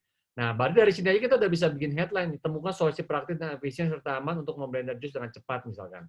Oke. Nah, itu kita tanya lagi. Lebih halus, so what? Berarti minumnya lebih enak. Aman buat yang blender, artinya apa? Nggak bahaya kalau dekat anak-anak. Aman untuk tubuh, artinya nggak khawatir saat konsumsi. Bahaya, berarti nggak khawatir organ tubuh bakal rusak buat konsumsi jangka panjang. Oke? Nah, itu contoh teman-teman ya bagaimana praktek copywriting yang simpel buat Anda bisa jualan ya. Oke? Nah, udah selesai ya dari saya. Ini tadi linknya Anda bisa download ya e-booknya, silakan ya. Oke, dari saya udah selesai teman-teman. Jadi apa yang saya ajarkan ini semoga bisa buat Anda ya dari sekarang coba aja jualannya ya. Kalau gagal, hajar terus, ya, praktek terus. Oke, thank you. Baik, terima kasih kepada Pak Riman Santosa yang telah memaparkan materi yang luar biasa. Baik, sebelum kita masuk ke sesi tanya jawab, marilah kita mendengarkan terlebih dahulu tanggapan dari Ketua Tim Pakar kita, yaitu Bapak Eka Wahyukasih. Bapak Eka Wahyukasih dipersilakan untuk memberikan tanggapan kepada dua narasumber kita pada hari ini.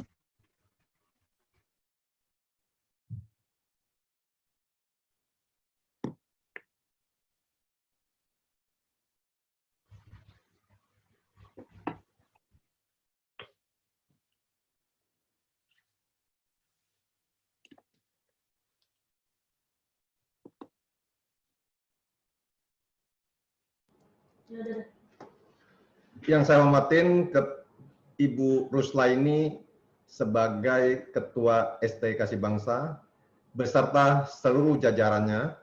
Yang saya hormatin Bapak Liman Santoso, narasumber kita yang luar biasa yang sudah tampil kedua kali tetap memukau bagi kita semua.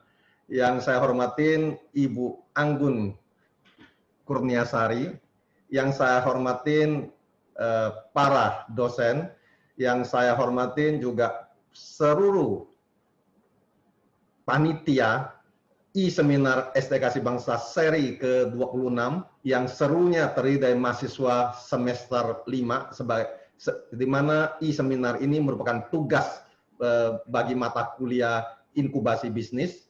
Yang saya hormatin seluruh peserta e-seminar ST Kasih Bangsa yang dengan setia hadir pada setiap e-seminar ST Kasih Bangsa yang terjadwal. Dan yang saya hormatin Bapak Ibu sekalian yang setia mengikuti e-seminar. Assalamualaikum warahmatullahi wabarakatuh. Shalom, Namo Buddhaya, salam kebajikan, Om Swastiastu, Rahayu, Rahayu, Rahayu, dan salam sehat bagi kita semua, salam buat Indonesia. Setelah kita mendengar paparan dari kedua narasumber yang luar biasa, tibalah saya ingin memberikan sedikit tanggapan atas apa yang telah dipaparkan kedua narasumber ini. Pertama saya ingin mengutip apa yang dikatakan Bill Gates, karena kedua narasumber ini sebenarnya cocok dengan apa yang dikatakan oleh Bill Gates. Bill Gates mengatakan begini, jika Anda terlahir miskin, itu bukan kesalahan Anda. Tetapi jika Anda mati miskin, itu adalah kesalahan Anda. Dan kedua narasumber ini, khususnya Pak Liman mengatakan, kita harus punya pepatah, kita susah miskin, bukan susah kaya. Itu sebenarnya udah apa yang dikatakan Bill Gates. Dan mudah-mudahan Pak Liman akan menjadi Bill Gates Indonesia. Dan saya juga ingin menanggapin pengalaman Pak Liman Santoso mengatakan, banyak orang loh, anak muda milenial, cuma ngomong yes yang banyak, dan jarang sekali dan. Bapak, Ibu, dan adik-adik mahasiswa peserta e-seminar, Benjamin Franklin, pendiri negara Amerika Serikat, mengatakan, kerja bagus lebih baik daripada diucapkan dengan baik. Jadi kerja dan bukan yes, diucapkan dengan yes. Nah, jadi Pak, apa yang di pengalaman dari Pak Liman Santoso selama menjalankan bisnis dari usia muda sampai hari ini usia 45, pengalamannya setelah dikatakan oleh Benjamin Franklin 200 tahun yang lalu. Jadi orang sukses ternyata memiliki prinsip-prinsip hidup yang sama. Dan juga menurut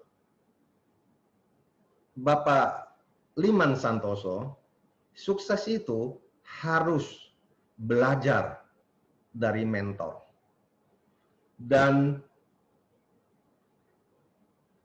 menurut Bill Gates juga, menurut Jack Ma malahan ini, Jack Ma mengatakan, Anda harus belajar dari pesaing Anda.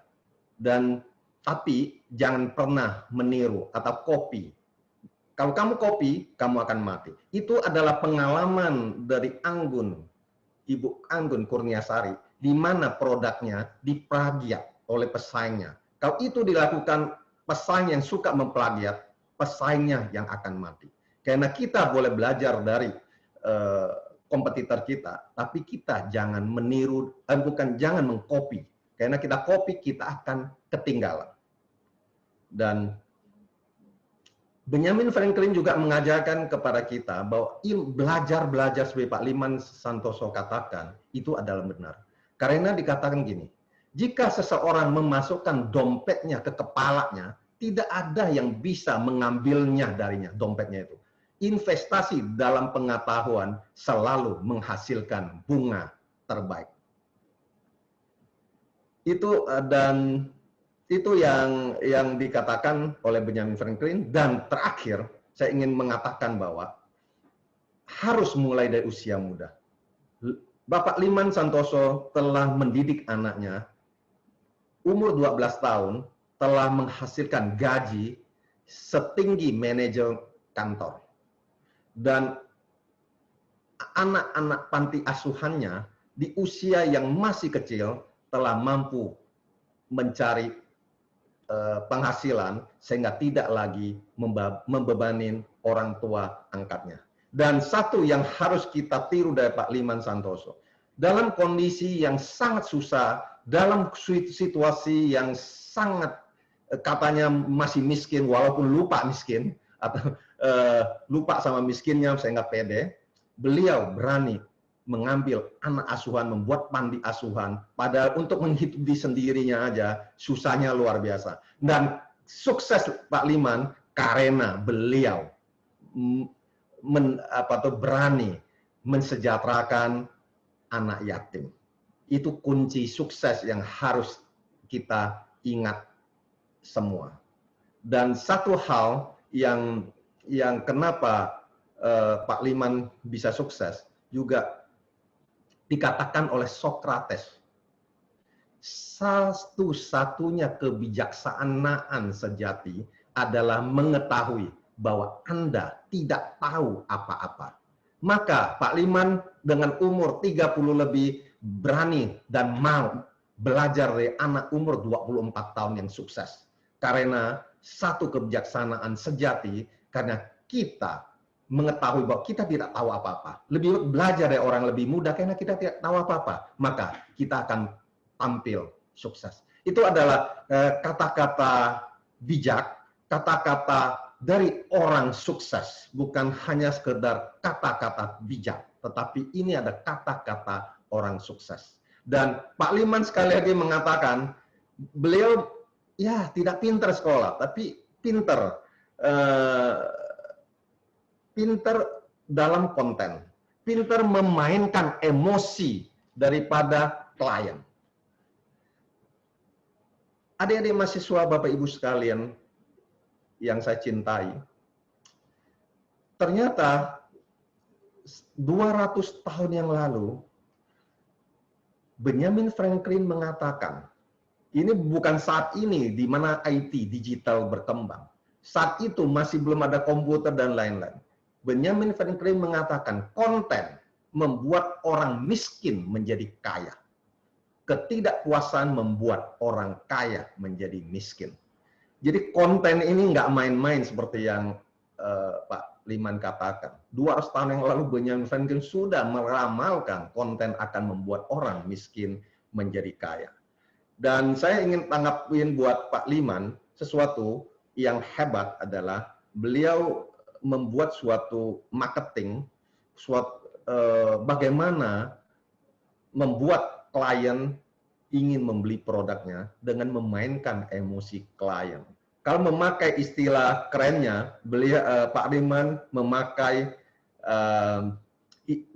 memakai suatu ilmu ya, yang mungkin kerennya adalah magic marketing atau hypno marketing atau psychological marketing.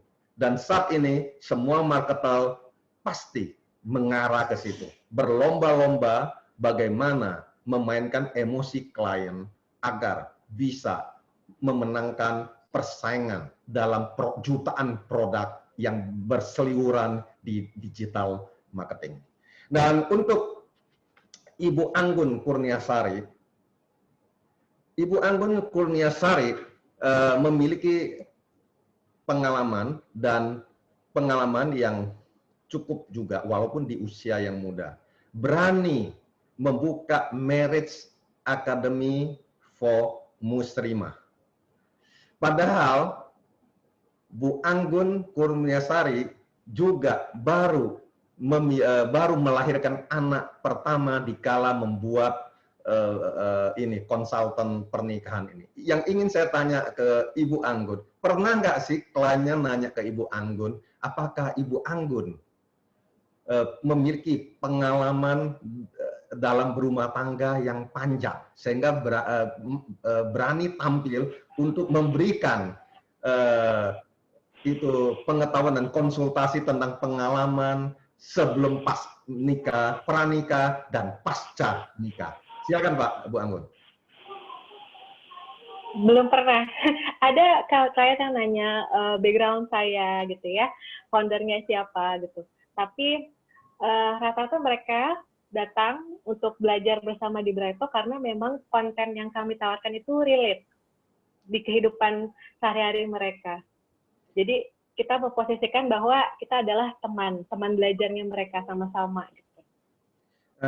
Apakah tim dari Bu Anggun Kurniasari memiliki background psikologi? Tidak ada. Tidak ada. Dan apakah tim Bu Anggun pernah belajar mentor seorang psikologi sebelum membuka Marriage Academy for Muslimah? Ya, dan sampai sekarang masih belajar. Belajar ya. Nah, itu yang memang seharusnya dilakukan. Mungkin karena Bu Anggun terus menampilkan dan berpegang sama bisnis model Canvas, Mungkin saya ingin bertanya, Bu Anggun, ini pertanyaan ini adalah agar semua mahasiswa dan peserta di seminar ini bisa lebih mengetahui apa yang dilakukan oleh Bu Anggun. Mengenai model bisnis, dan tadi sudah dijelaskan bisnisnya ada Merit Academy for Muslimah,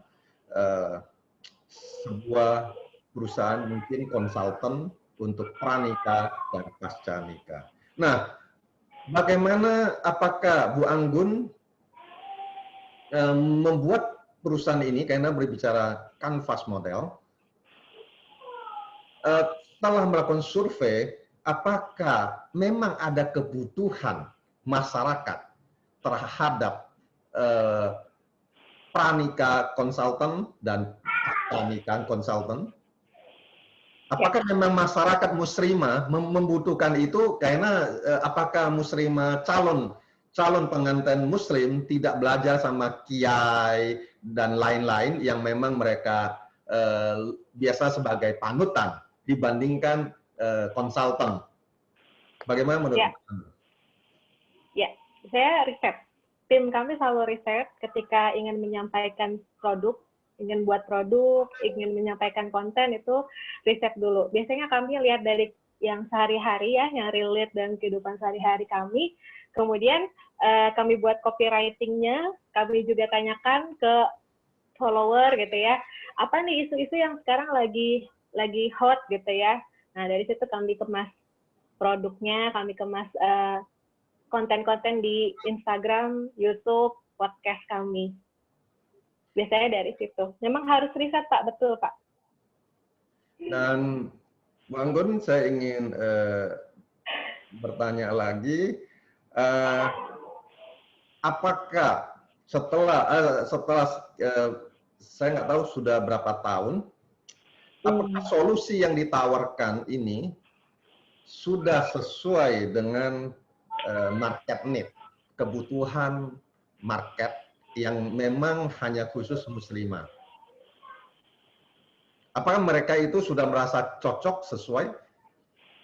Ya, sudah Pak. Alhamdulillah sudah. Jadi sekarang baru-baru ini sih kita udah nemu benar-benar produk yang cocok gitu ya, yang produk market fit untuk peserta. Karena memang sebelum-sebelumnya juga masih menggali terus nih kan, dari 2016 ya, 4 tahun kami berdiri. Itu produknya juga ganti-ganti, kadang kami buat buku, bikin jurnal, planner gitu ya. Dan alhamdulillah sekarang menerima banyak feedback juga gitu. Semua customer kami masukkan ke dalam klub komunitas online. Jadi dari situ kita juga minta feedback.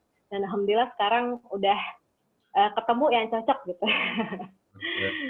Nah, karena analisis penyebab kegagalan startup untuk di Amerika, dari 600 perusahaan yang disurvei, yang karena startup itu 95% gagal, itu adalah berlaku di seluruh dunia.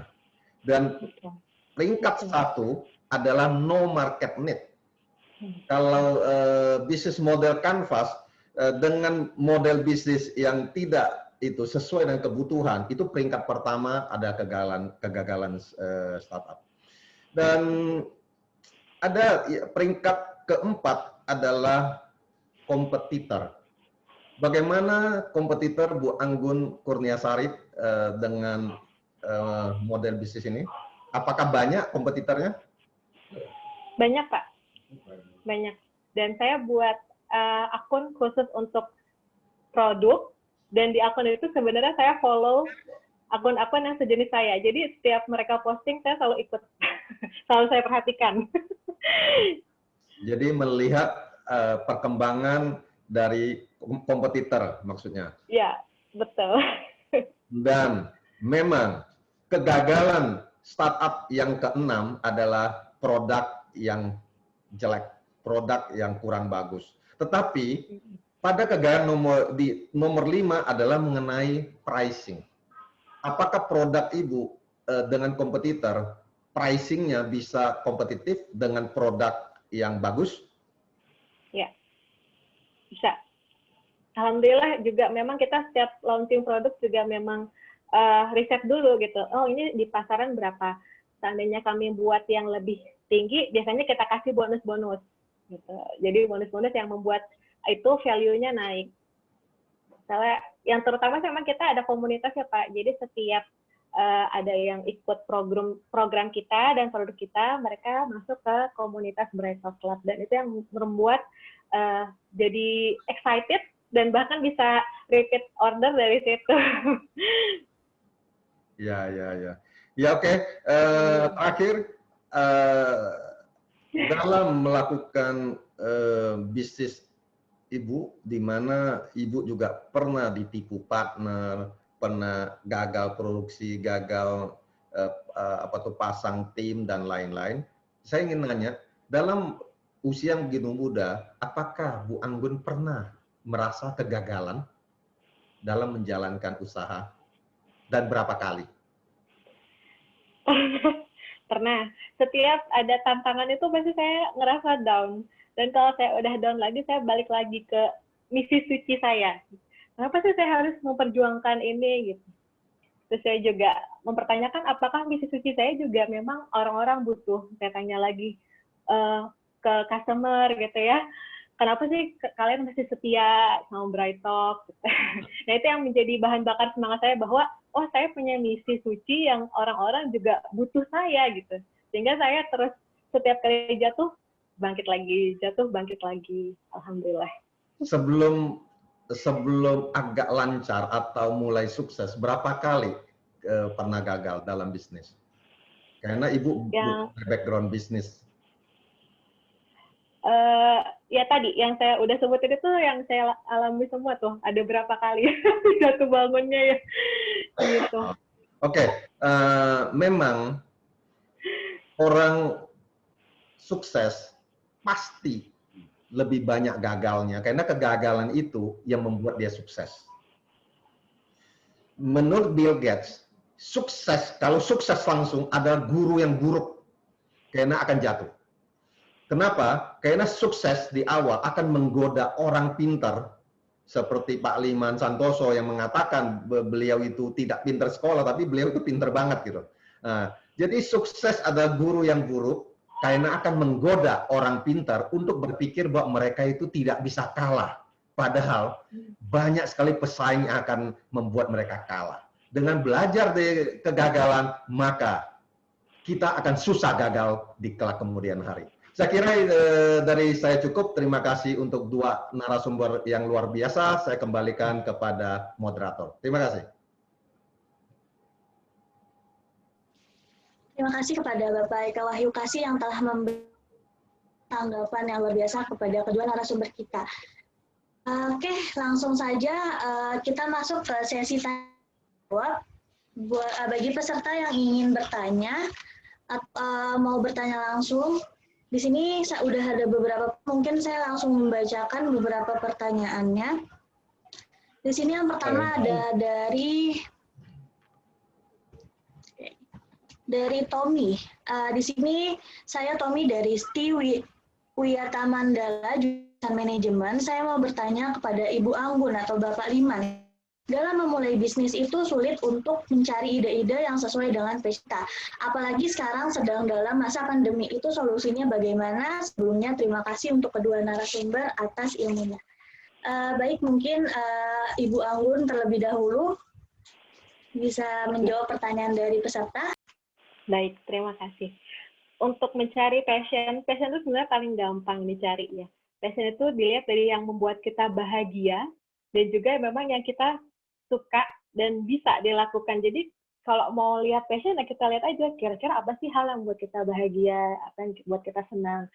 Bagi saya pandemik itu bukan sebuah penghambat ya. Justru pandemik itu bisa jadi tantangan yang membuat kita tuh kalau batuk kita makin naiknya lebih tinggi lagi.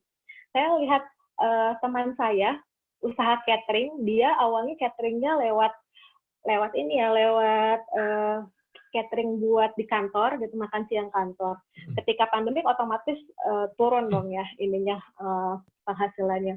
Tapi ternyata dia ngelihat ada peluang gitu. Dia karena dia memang masih bisa suka masak gitu. Dia bisa masak, akhirnya dia lihat peluang dan dia juga suka berbagi. Jadi lucunya dengan konsep berbagi inilah dia menghasilkan revenue stream. Dia membuat produk Jumat Berkah. Nah, sekarang juga udah ini banget ya, udah terkenal banget, udah menjamur juga tuh Jumat Berkah gitu. Jadi dia bikin paket 100.000 itu nanti untuk ojol gitu ya. Nanti bagi orang yang mau donasi Jumat Berkah gitu. Nanti dia ngambil profit dari situ gitu. Jadi sebenarnya ngelihat passion itu mudah. Dilihat yang paling dekat di diri kita, apa yang kita bisa, apa yang kita suka, dan jangan jadikan pandemik itu sebagai penghambat kita. Baik, terima kasih Bu Anggun. Mungkin Bapak Liman Sentosa ingin menambahkan? Cukup. Cukup ya, Pak. Baik, selanjutnya. Baik, di sini ada pertanyaan lagi dari Hidayat Mukti. Di sini pertanyaannya adalah ingin bertanya kepada Bapak Liman mengenai mana membangun suatu bisnis dari nol. Apa sih yang perlu dipersiapkan untuk itu dan bisnis apa yang paling dijajikan di era saat ini? Bagaimana strateginya? Mungkin mau langsung dijawab, silakan Pak Liman. Kalau saat ini kan memang kan lagi pandemi ya. Maksudnya modenya jadi kita ubah dulu mode survival ya. Tapi kadang mode survival ini bisa jadi bagus gitu ya. Nah, poin saya sih gini, poin saya adalah di masa pandemi ini cari ya yang profitnya, cash-nya cepat gitu. Ya, karena Anda butuh cash di pandemi ini. Ya, jadi di pandemi ini cash itu makanya kan banyak orang kan investasi takut, ya kan beli rumah takut. Ya makanya sekarang saya lagi ngerjain klien, salah satu grup properti yang sering iklan tuh ya, saya lagi ngerjain landing page-nya. Jualannya pakai bahasanya gini, saat yang tepat untuk investasi properti adalah saat krisis. Ya, jadi supaya mengubah paradigma orang, karena orang kan pandemi ini, krisis ini dia takut investasi, dia nyimpen duit. Gitu. Kalau kenapa-napa gimana kan? Namanya kalau tahu tadi nyari bisnis lagi pandemi ya, mulai aja yang penting bisa ngasilin cash. Itu dulu tuh, latihan.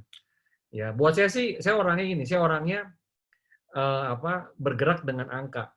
Ya, Anda bisnis whatever, ya Anda latihan dapat 1 juta pertama, ya Anda terus kembangin dapat 10 juta pertama, ya terus kembangin dapat 100 juta pertama. Nah, makanya mesti ada dalam komunitas. Tadi Bu Anggun juga cerita, ya Anda perlu komunitas untuk temenannya, temen TikTok gitu.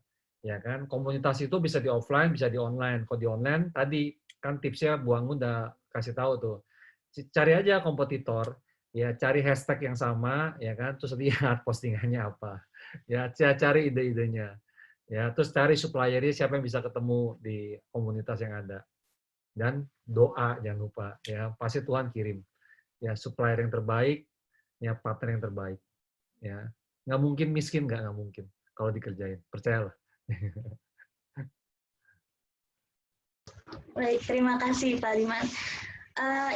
Ada pertanyaan lagi Pak. Di sini pertanyaan itu terkait dengan yang tadi sudah dijawab oleh Ibu Anggun.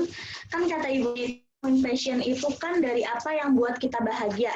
Terus kalau sudah menemukan passion kita, terus kita ngejalanin yang ternyata bukan passion kita, itu harus bagaimana? Itu pertanyaan dari Sofi. Mungkin bisa dijawab. Ya, ya kan goalnya dari passion kan ingin memberi dampak kan, ya kan. Jadi kan buat saya sih yang penting goalnya kita ngasih dampak gitu aja sih, ya kan. Yang kita kerja ngasih dampak gak? Yang ngasih dampak ke ya keluarga dulu, ya keluarga sendiri ngasih dampak gak? Yang kedua ngasih dampak gak ke orang-orang lain gitu kan. Pokoknya kalau ngasih dampak ya pasti akan sustainable, akan bagus buat jangka panjang. Gitu. Kalau dampaknya nggak ada, pasti jangka pendek itu bisnis. Gitu, ya kan? Nah, makanya goalnya adalah dampaknya apa? gitu. Dampaknya kalau bahasa simple, masalah apa yang bisa dijawab gitu. Ya kan, kalau tadi kan Bu Anggun kan bagus tuh, testimoni banyak. Berarti kan banyak ibu-ibu, bapak-bapak yang tadinya mau cerai nggak jadi, ya kan. Terus banyak case-case tadi. Nah, itu kan dampaknya tuh langgeng gitu, ceritanya bagus kemana-mana. Nah, jadi goalnya adalah ya passion itu untuk kasih dampak. Gitu. Ukurannya cari aja dampaknya apa. Ya itu sih. Terima kasih Bapak. Mungkin dari Ibu Anggun ingin menambahkan pertanyaan dari Saudari Sofi. Cukup sepakat, karena memang kalau kita lihat dari yang tadi ya, konsep Jepang Ikigai itu bukan hanya yang kita suka dan bukan hanya kita bisa, tapi itu bisa berdampak dan juga bisa menghasilkan keuntungan buat kita sendiri juga. Jadi bisnis kita bisa terus bergerak karena ada orang yang mau ngebayar kita gitu.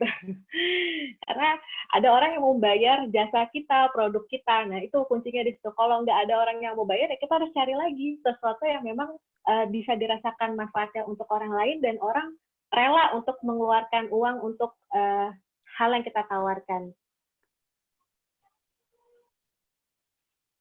Terima kasih. Baik, terima kasih Ibu. Mungkin ini pertanyaan untuk kedua narasumber. Ini ada dari Filipus, mahasiswa dari Sekolah Tinggi Ilmu Ekonomi Kasih Bangsa, di mana Filipus bertanya, menurut Bapak dan Ibu, definisi dan makna itu seperti apa? Dan apa yang Bapak dan Ibu lakukan pada saat berada di titik terendah? Karena jujur saja, kami di usia sekarang ini bimbang dan mungkin bingung akan masa depan kami seperti apa. Mungkin boleh dijawab terlebih dahulu, Bapak Liman. Filipus, jangan pakai perasaan, Pus. Kalau masih muda mah gerak aja langsung. Kalau masih muda ya, kalau masih muda udah hajar aja, Ble. Ya kan? Gerak aja. Pokoknya action. Ya pokoknya gini, pokoknya jangan bisnis yang ukurannya ini, pokoknya ini, yang penting ini, kamu mesti jangan takabur sama resiko, itu aja yang penting. Ya, jangan gini, nggak ada prinsipnya itu bisnis yang uang cepet itu nggak ada gitu, nggak ada. Kan banyak sekarang kan ditangkap-tangkepin kan, naruh duit investasi 30% gitu kan, nah, itu nggak ada, gitu, nggak akan ada. Makanya, tapi kamu mesti gerak aja dulu, gitu. Ya, selesaiin goal pendek gitu. Ya, perasaan kamu dibuang aja dulu, nggak usah pakai, dikunci, di beton, di berangkas, kubur 10 meter. Nanti udah sukses baru buka lagi perasaannya. Ya, yang penting action, kerjain, ya, achieve, cari yang lebih gede lagi. Ya, nah, lama-lama kamu akan jadi dampak tuh ke orang. Ya, pokoknya stang mobil itu gampang digerakin kalau lagi jalan. Kalau stang lagi diam itu susah digerakin, Bos. Gitu. Jadi kamu mau belajar apapun, kalau kamu lagi diem tuh nggak bisa. Mulai aja, nanti Tuhan pasti kasih sesuatu. Ya waktu kamu lagi gerak. Nggak mungkin kagak. Gitu. Saya pengalaman selama ini, pasti ada. Nggak mungkin nggak. Ingat, Bos ya, jangan pakai perasaan. Oke. Baik, terima kasih. Selanjutnya dari Ibu Anggun mungkin ada tambah untuk jawaban dari saudara Filipus. Mungkin ini pertanyaannya yang menanyakan sedang mengalami quarter life crisis, CLC, yang lagi happening sekali nih buat millennials. Kalau saya waktu ada di fase itu, saya selalu senang merefleksi, kontemplasi diri gitu. Kenapa sih harus kayak gini gitu? Kenapa saya harus menjalani jalan hidup yang kayak gini, skenario yang kayak gini? Apa yang bisa, hal apa yang sebenarnya itu membatasi diri saya? Saya catat, saya tulis gitu, saya kumpulin ini limiting belief saya apa? Dan kalau udah saya temuin, saya buat ini belief system dalam diri saya. Sebenarnya kenapa sih saya hidup? Pasti saya hidup punya maksud dong gitu. Pasti saya hidup itu ada manfaatnya. Masa saya hidup cuma gini aja sih? Pasti ada sesuatu yang bisa saya lakukan. Nah, itu belief system saya gitu. Ketika saya udah nemuin, ya udah nanti saya sambil belajar memperbesar kapasitas saya. Ketika kapasitasnya sudah besar, limiting belief tadi ya otomatis terlihat kecil gitu. Jadi saya bisa melihat segala sesuatunya tuh dari sudut pandang di atas gitu. Jadi limiting beliefnya jadi rendah gitu, dan saya nggak menganggap itu sebagai sebuah hambatan karena saya bisa melompati hal tersebut gitu. Jadi semangat kalau lagi galau, lagi lagi bingung gitu ya. Jangan menyerah dan juga terus belajar, cari mentor. Itu betul banget, saya sepakat untuk cari mentornya itu.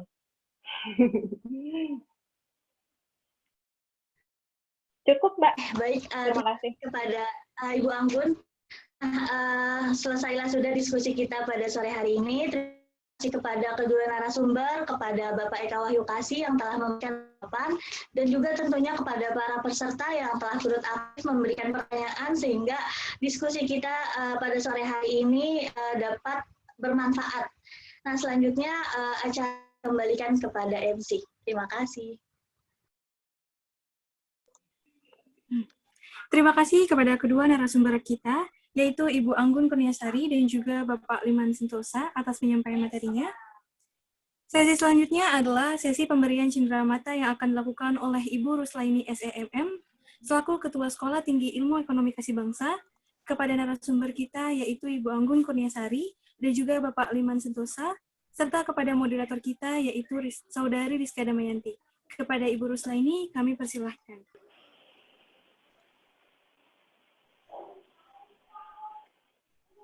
Baik, terima kasih MC.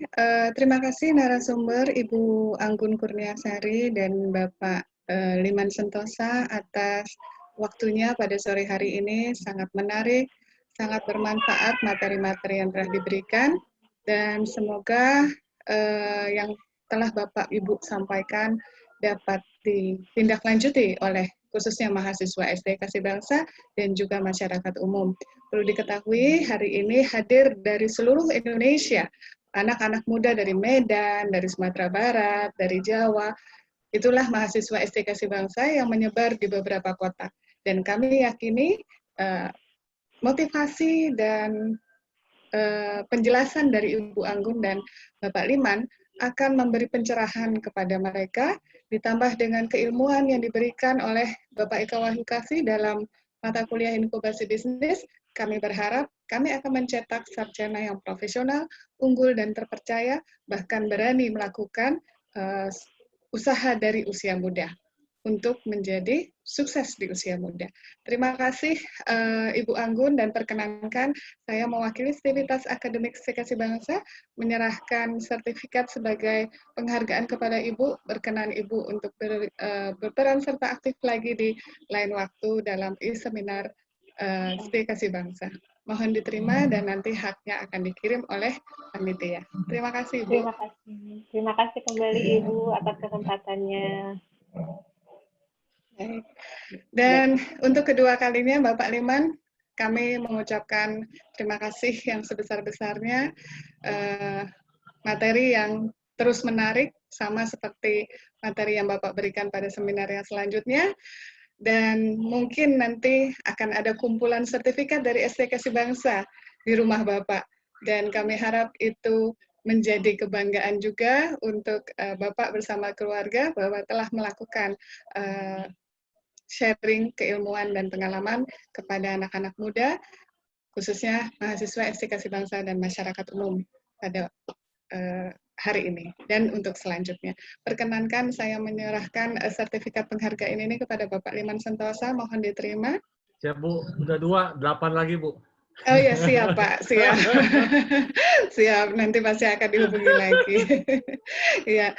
Dan terakhir untuk moderator kita, terima kasih atas peran serta kakak kelas dari semester 7 yang membantu pelaksanaan seminar yang dilaksanakan oleh mahasiswa semester 5, kepada Rizka Damayanti. Mudah-mudahan tadi juga bisa mengantarkan Rizka sebagai calon sarjana yang sukses di usia muda dan cepat menyusun skripsi dengan tidak menyontek tentunya. Iya, baik. Terima kasih Rizka Damayanti, terus aktif bersama SD Kasih Bangsa. Perkenankan saya mewakili Sivitas Akademik SD Kasih Bangsa menyerahkan sertifikat sebagai penghargaan kepada mahasiswa kami, Rizka Damayanti dari semester 7. Terima kasih. Terima kasih Bu. Sama-sama. Saya kembalikan kepada MC.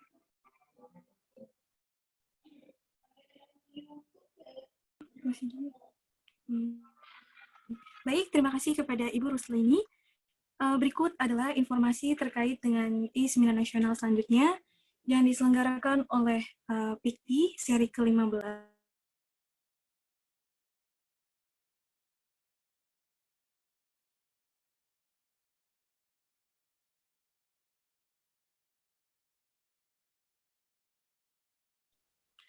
Yang akan dilaksanakan pada Minggu 4 Oktober 2020 pukul 3 sampai dengan pukul 5 sore.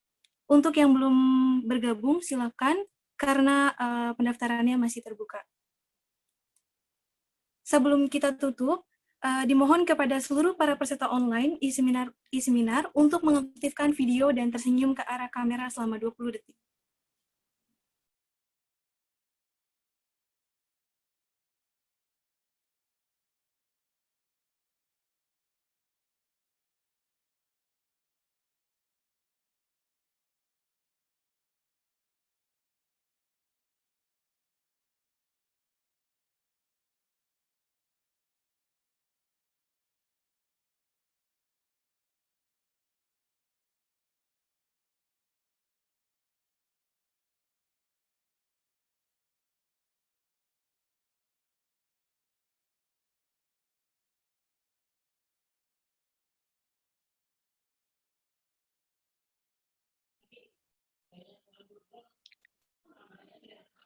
MC sepertinya suaranya masih di mute ya.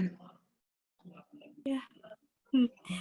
Hadirin sekalian, itulah serangkaian acara pada I-Seminar Nasional pada hari ini. Kami mengucapkan terima kasih banyak kepada para peserta online yang telah bergabung bersama kami dalam I-Seminar Kunci Sukses di Usia Muda. Kepada para peserta online, kami berharap kita selalu dalam keadaan sehat dan diberikan kesempatan untuk kembali bertemu dan bergabung dalam acara seminar selanjutnya. Akhirnya, sampailah kita ke penghujung acara I-Seminar Nasional pada hari ini. Saya selaku Master of Ceremony, mohon mundur diri. Kami ucapkan terima kasih atas kehadiran dan partisipasi hadirin sekalian. Atas nama seluruh panitia penyelenggara, kami mohon maaf jika ada kesalahan baik dalam ucapan maupun perbuatan. Terima kasih dan selamat sore. Pergi ke pasar menjual rambutan. Pasar dibuka pagi Senin. Sampai jumpa teman-teman, semoga bertemu di lain kesempatan.